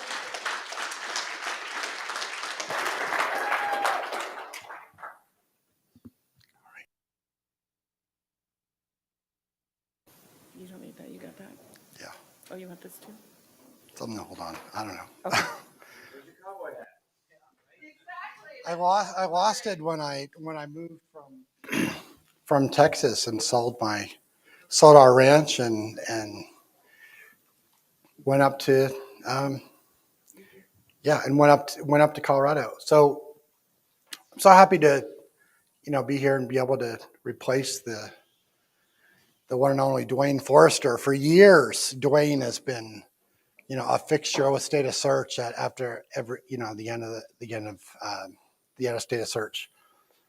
So trying to think about what would be a great kind of presentation, and I wanted to kind of go back over the years. I first think of the song, Back to the Future, and that whole movie and so forth. But let's go kind of back and go from the 90s when I first kind of started SEO and actually doing it. Now let's go through the each decade, because the 90s were back last century, if you can believe it. So first, I want to thank the sponsors. I know State of Search is will not be here without our sponsors. So Stat Search Analytics, SEM Rush, Rise Local, Base Search Marketing, Shane Arts, Idea Growth, Pushfire, The Transparency Agency, PCG Digital, and Imaginuity. A little bit about me, SEO consultant. I've got my own agency. I've been at various agencies over the years. I started in-house, kind of a technical writer, and went to webmaster and doing SEO in-house. I've got a site, kind of my side gig, side project, because that's the side hustle. Everybody's got to have a side hustle, right? Is DN Protect. You can run through, put any domain name in there, and it does automatically due diligence and tells you if you've got your domain name set up properly. I'm an SEO advisor at Hennessy Digital, plus about another half a dozen agencies around. I've got a blog, billhartzer.com. I've co-founded DFWSEM back in 2004. Still the U.S. brand ambassador for Majestic and OnCrawl, and a couple of different agencies in Dallas. I've worked at Vision, Globe Runner, Standing Dog, Vice Interactive, Vice Local, etc. So let's start back. I mean, SEO in the 1990s, the 2000s, 2010s, 2020s, and then I'll talk about a little bit SEO in the future. So what was SEO like in the 90s and 94, 95, et cetera? Imagine a time where actually there was no SEO. There was no SEO industry to rely on. I mean, people sharing information, and that's how we learn SEO, right? By, SEO Signal Lab, the Facebook group, people sharing, asking questions. SEM Rush, has a great Facebook group. It's all about, this industry sharing information with others. I mean, we're not actually competitors, we're SEOs, and we talk to each other. But at that time, there was no SEO industry at all. No one shared like SEO secrets about, if you do this and change this on your site, that you'll probably rank better. there was no list of ranking factors, and Moz did not exist. Moz didn't put out list of ranking factors of 200 ranking factors. But I have a list now in what 2022 of 983 ranking factors. If you're interested in that list, I'll give it to you. It was in the 94, 95, it was every man for himself. We didn't share information. You just had to get rankings. I mean, and you kind of figured that out. There was no SEO. Every webmaster, every site owner, every business owner, every affiliate marketer, we all had one goal. We wanted to drive traffic to our sites and get store visits. I mean, that was our goal as marketers on the web. We're putting up sites. The first Blockbuster store was opened in Dallas in October 19th, 1985. I mean, that's just mind-blowing to me now, so long. So how do we get traffic in the 90s? We're figuring about, Yahoo Directory was founded in 94, Excite search engine, 94, Lycos 94, LookSmart 95, AltaVista 95, and DMoz, which now doesn't exist, but 1998. So I actually focused most on AltaVista because that really was gameable. If that even was a word back then, we could get rankings, and that's where most of our traffic came from. So there actually were search engine ranking factors. You could change something on a page and rank. And in AltaVista, it was never, we never talked about it or anything, but there were all, on-page factors. It was one page at a time. So you could get a keyword, say, I want to show up in the search results for that particular keyword, and that was it. There was no, internal links. It didn't matter, the content on your site, whether it was, whether it was all like you could have, a rank for a sports or basketball keyword and then a yoga keyword and so forth. No internal ranking factors. The keyword in the title tag at the beginning of the title tag, that was like one of the biggest things that what mattered. And that's still today, that has not changed. I don't think it'll change in the future, but keyword in the title tag, ranking factor, keyword in the meta description tag, keyword density. Keyword density was huge. So I looked back, keyword density, is essentially the percentage of times mentioned on the page based on the overall word count. So 100 words on the page, for example, if you mention that keyword 10 times, it was 10% keyword density. It was pretty simple to kind of figure it out. I looked back in my archives, and actually I have a text file. So I don't know why, but I have this text file, and this was the perfect keyword density for AltaVista in I believe it was 1996, 1997. And they use short stories. So AltaVista, in my belief, they figured out their algorithm was based on keyword density. It was a 6.7% keyword density. And if you literally took this story, you had your keyword in your title tag, keyword and meta description tag, you changed out your keyword. So let's say red widgets. You want to rank for red widgets. It would be something like, he found a beautiful young English red widget of which his father was most proud. And we literally just did a search and replace and put that content literally on the page. It was the perfect keyword density. Now it turns out that's the short story. But actually most websites hid and cloaked that. Because they didn't want anybody to know that they figured out the keyword density percentage.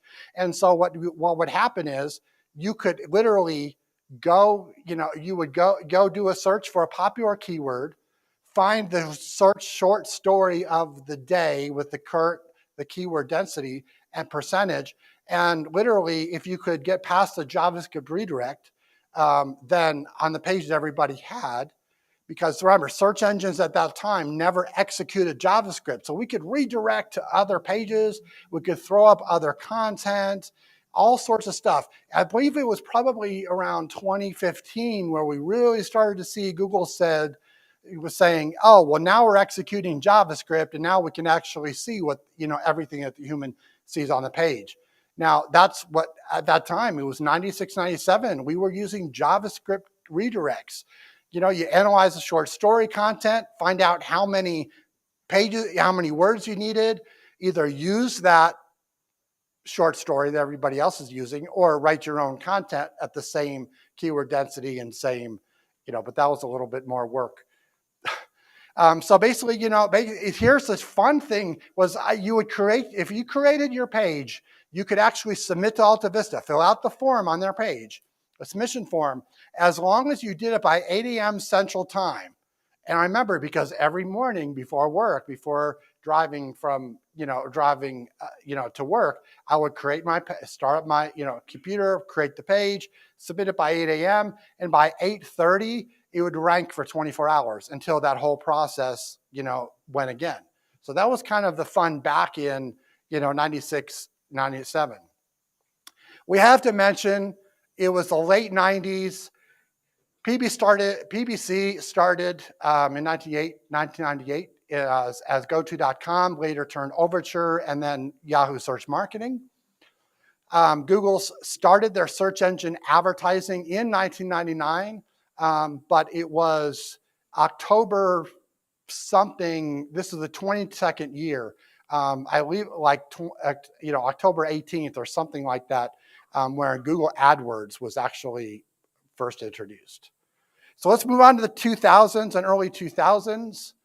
The biggest change I saw and the SEO industry kind of saw was Google introduced links as a ranking factor. Now this is the modern day link graph from Majestic.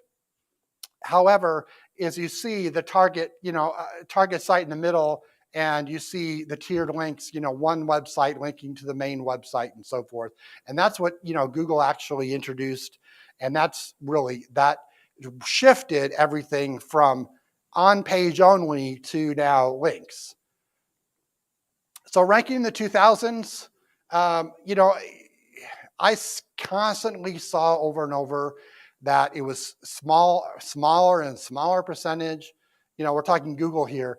Smaller percentage on-page SEO, and then larger, relying more on links and links and links. So ultimately, they had to actually recorrect, this nightmare of links that they generated. It was all about exact match anchor text. You had more links from other websites, not on the same Class C block of IP addresses. That you had more links, exact match anchor text pointing to your site. You had 27 and your competitor had 26, and you'd outrank them. We had this PageRank toolbar. It was only updated every few months, visibly, like, PageRank 0 to 10, and which kind of is like an older version of, domain authority or trust flow or something like that. It was only updated every few months. And so once you got a PageRank whatever, then you could actually, then you had that PageRank 6 or PageRank 7. Unfortunately, the trick is that if you redirected your page with a 301 redirect to, let's say a page on CNN was a PageRank 9, and then once that PageRank was updated, toolbar was updated, then you turned off the redirect, and bingo, you would have a PageRank 9 for 3 or 4 months. And so that was that was a lot of what the black hats were doing.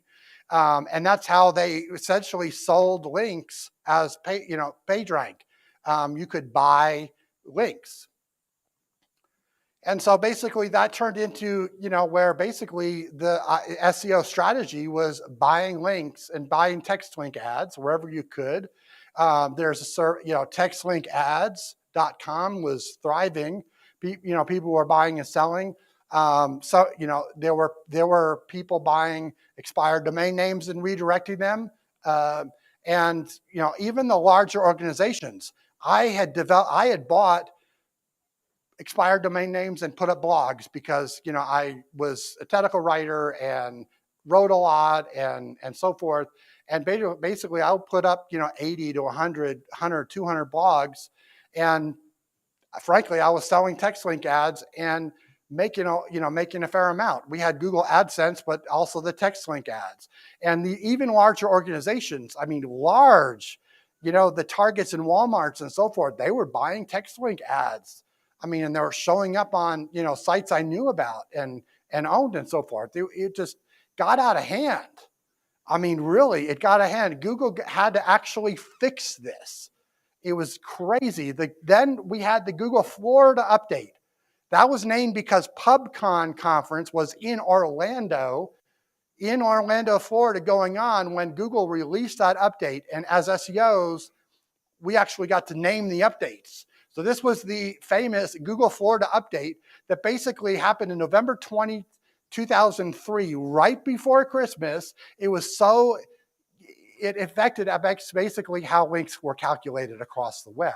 Okay. And it was disastrous. I mean, if you were in the industry, small businesses had 8, 10, 12 employees. They literally fired within a week. They had fired all of their employees because their traffic had basically gone, basically it was all from Google organic. And so everybody was, at that time, one of the things that we were talking about is the fact that you cannot rely strictly on Google organic traffic to your site. You've got to have another business plan. And all of these companies right before Christmas laid off people, and Matt Cutts stood up there and talked about, to the media, they vowed that they would never run an update right before the holidays. Well, that actually changed. They had promised that to us, that they promised that in 2011, that all was thrown out the window. Matt Cutts, was basically not really there anymore. And the Penguin update in 2011, right before, and then we had a huge, massive hit. If anybody was around, now as SEOs, we were spending all our time cleaning up all the links so we could get unpenguinized. So 2000s, algorithm updates were not every day. Like, we're actually seeing like 5,000 updates every year from Google now. It was like, Florida update, and then wait 3 or 4 months, and then another update. And so if you had rankings, then your rankings, it was easy breezy. You could put the top down and drive around town, and go to the beach. You didn't have to do any work as an SEO because for 3 or 4 months, and then all of a sudden there was another Google update because you had all these rankings, right? We didn't have any rankings changes until another Google update. So they begin to ran out, towards the end of the 2000s, we started to see these penalties for text links and so forth.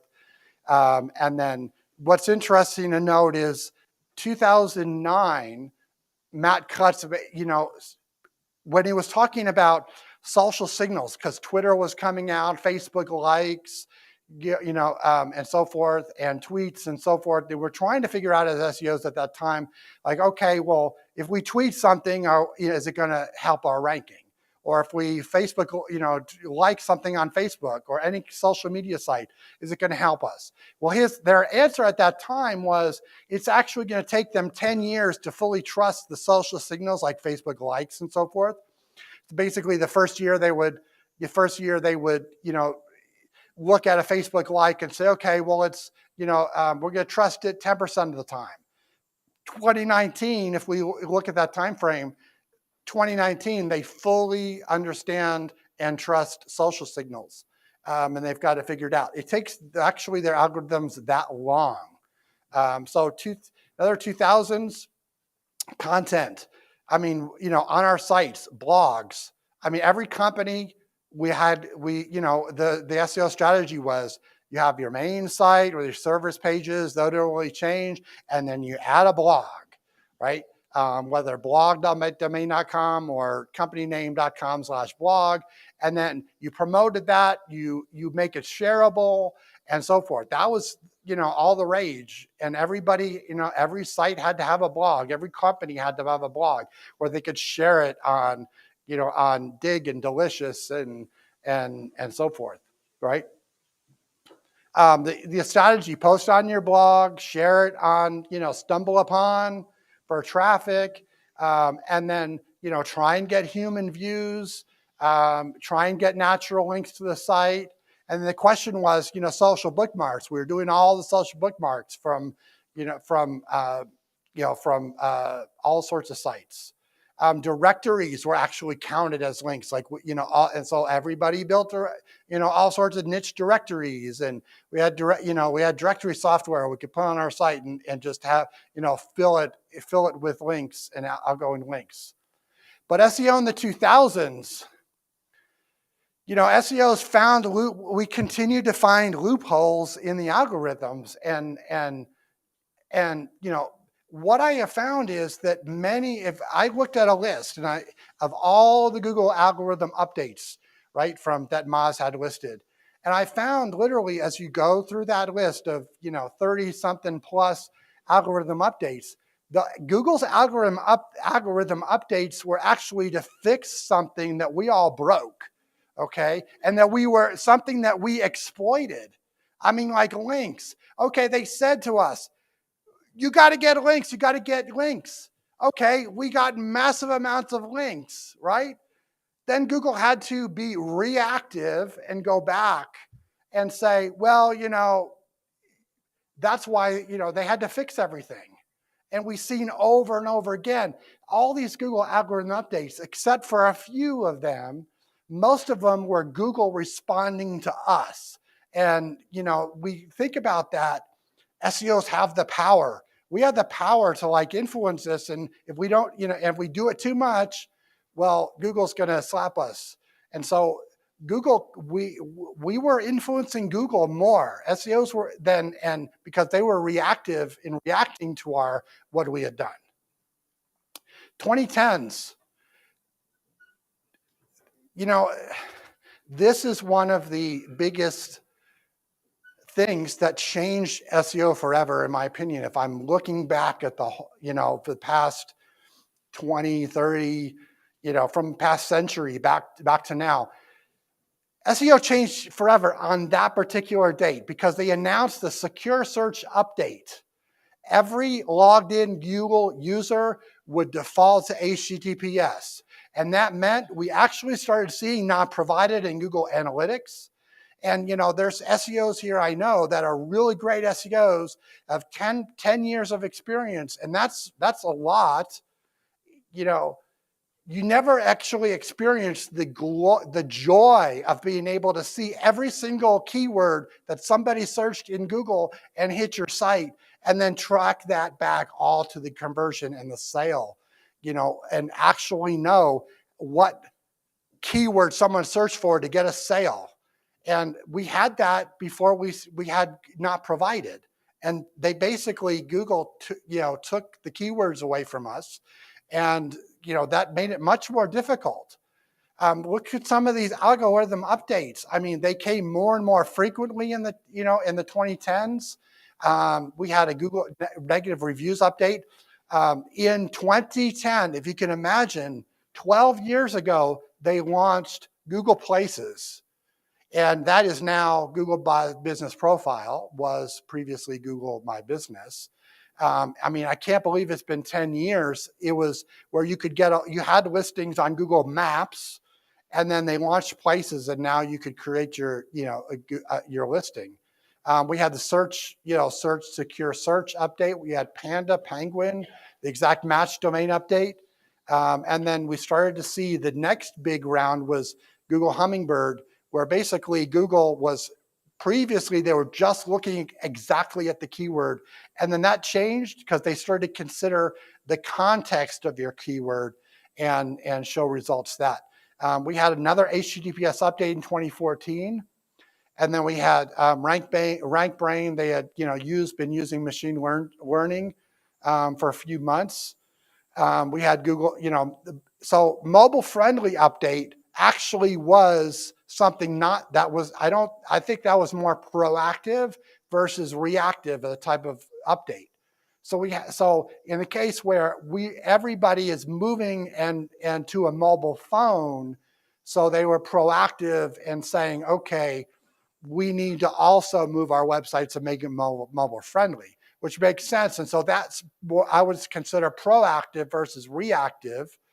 2017, HTTPS, we had lost 50% of our keywords due to and 50% were not provided. And the only difference there is that till this day, Google Ads, actually we see all the keywords and what people search for, and we obviously have to pay for them and pay for that data, versus organic, they were just giving those keywords to us for free that they then took away.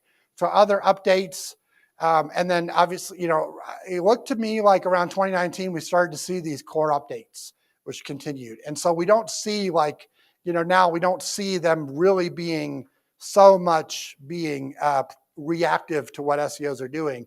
It's changed a little bit. Looking back at what I did when I was at agencies and doing, on hands SEO, I spend more of my time being reacting to Google updates, like Penguin hit, and we have all sorts of clients hit, and so we had to go back and change that. And spending, it used to be that it was mainly one algorithm in the 2010s, and previously for all search queries. Like, it didn't matter whether or not, you had like the same search engine ranking factors list, for one search keyword query versus, now the different ranking factors are applied to different search queries and different keywords. So 2020s, we all found about yesterday and today what SEO was like in the 2020s, right? We found everything, but looking back, site structure, technical SEO is extremely important now, right? I mean, we need to have good, clean sites, and that's mainly for crawling and indexing. We got to, if a page is not indexed and not even being crawled, well, it can't rank. And I'm seeing more and more of a shift back to the basics, we're not back to keyword density.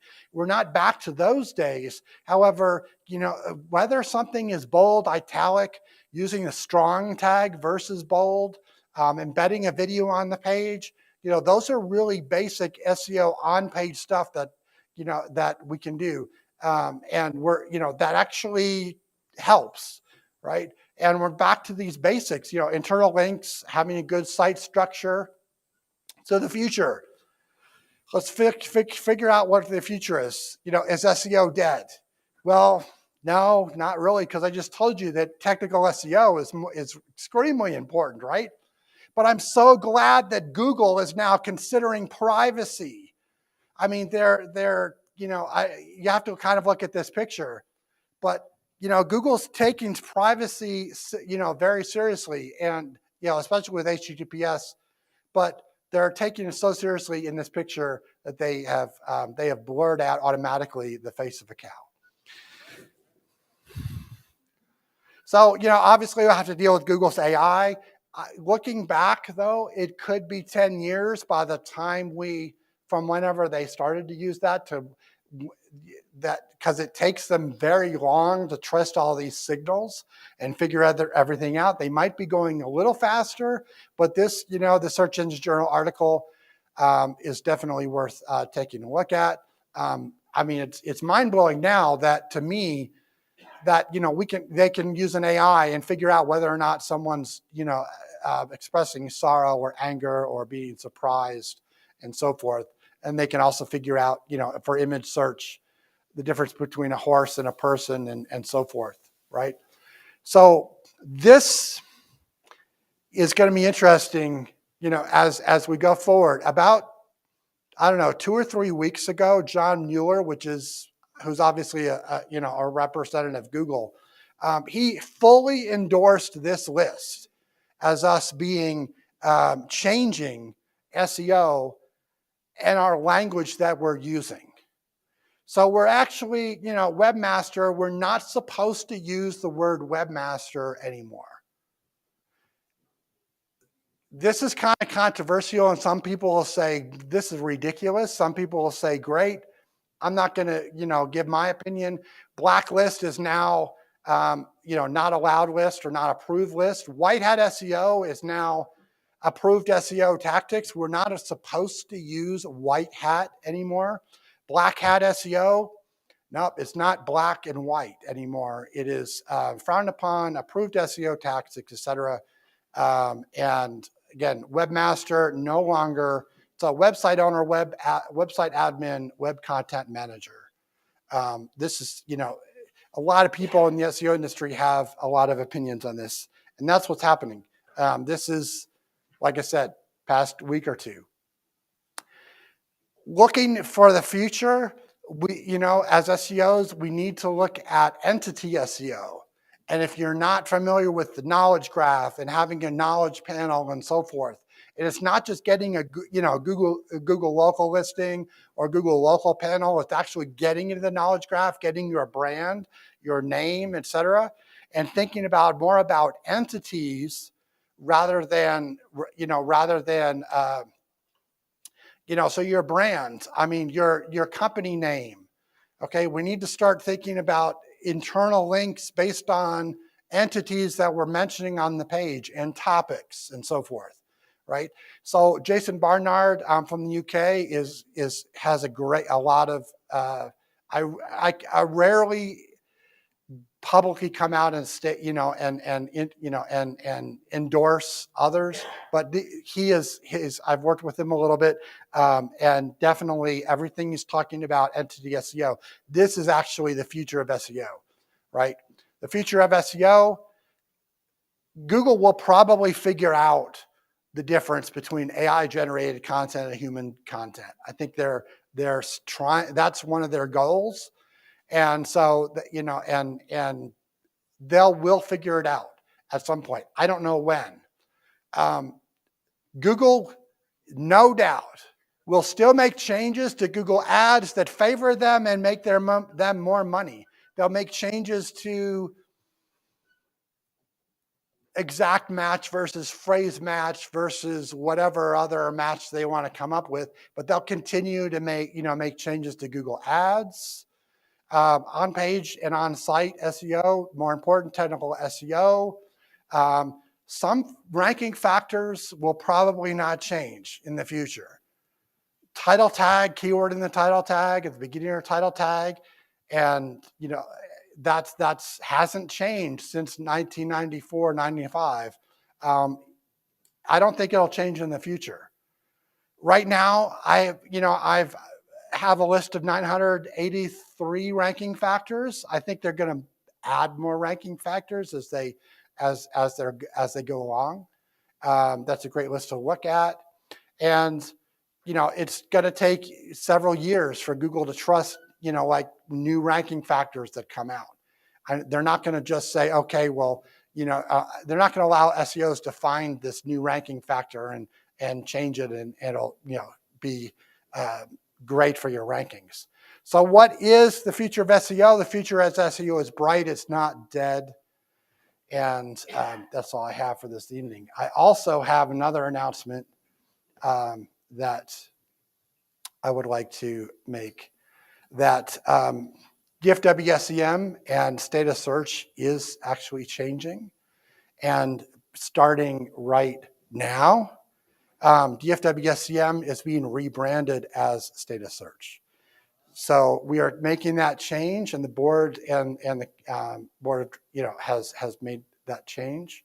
And starting now, it's not necessarily the Digital Search DFW Search Engine Marketing Association, but now DFW SEM is known as status search. Right? Thanks, guys.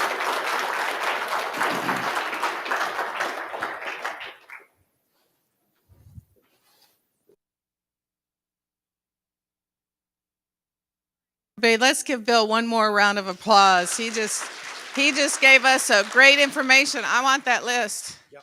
I want that list. Everybody else raise your hand. Who wants that list? Yeah, I'm telling you, it's an awesome list. Thank you so much for coming here and all the challenges you had getting here. We sure appreciate you being here. Sure. There you go. Who wants to ask questions? Lisa obviously does. Here, let me put that down for you.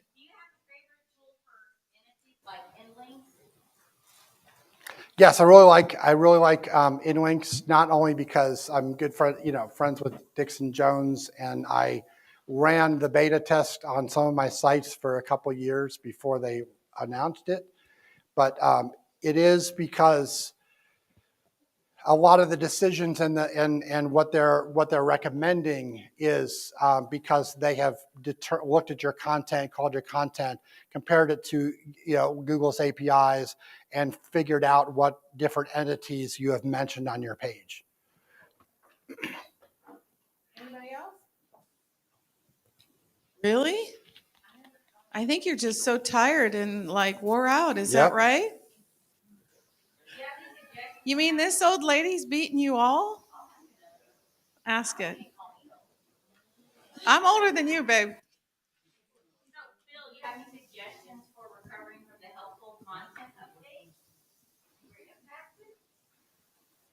I don't think it's been long enough. I don't think we really have.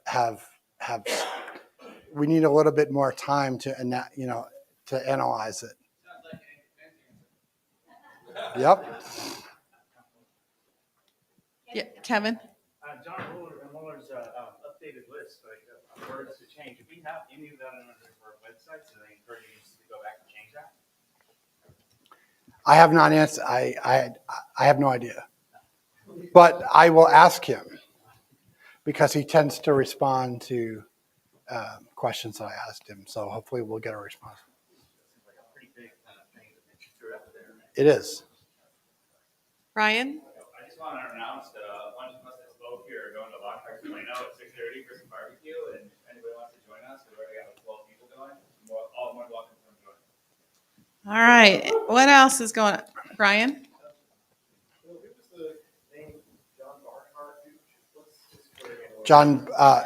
Jason Barnard, Barnard. Yes. All right. Anybody else? All right. I just have a few closing words. Bill, you're good to go. Okay. Thank you so much.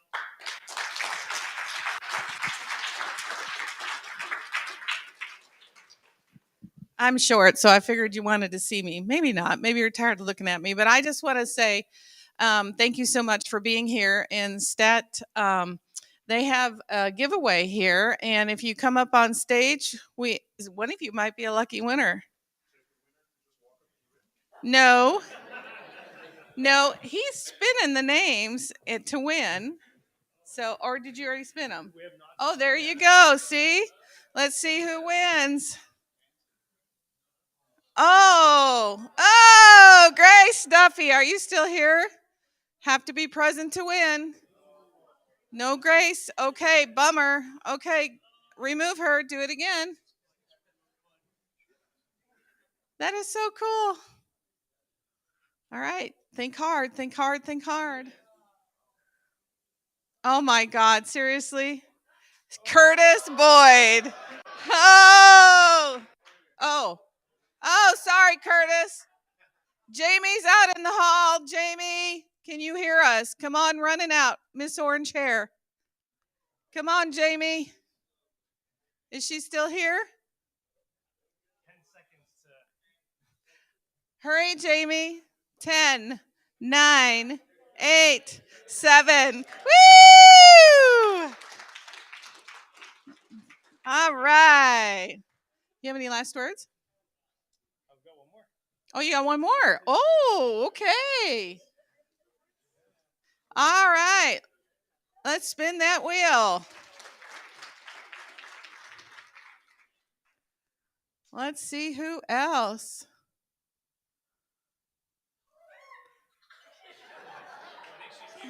I think she is too. Sarah. Come on down, Sarah. No, you'll have to exchange them for women's, but Congratulations. Schiffler, is that how you say it? Oh, Schleifer. Thank you. Yes, so they also have shirts back there. If you did not get yourself a shirt, they're back there on their table, and I think they would love for you to wear one and advertise them and show them your support. So I just want to say thank you for being here at State of Search 2023. It's been super enjoyable. I was and am your chairperson. I love to entertain, so I hope you loved everything that we provided for you. It was a challenge, of course, but you know what conference doesn't have challenges? And we're excited to host you guys again next year. I don't know if we have the live tweet winner. No? All right. We'll have to let you know who the live tweeter was that win the free ticket for State of Search 2023. So,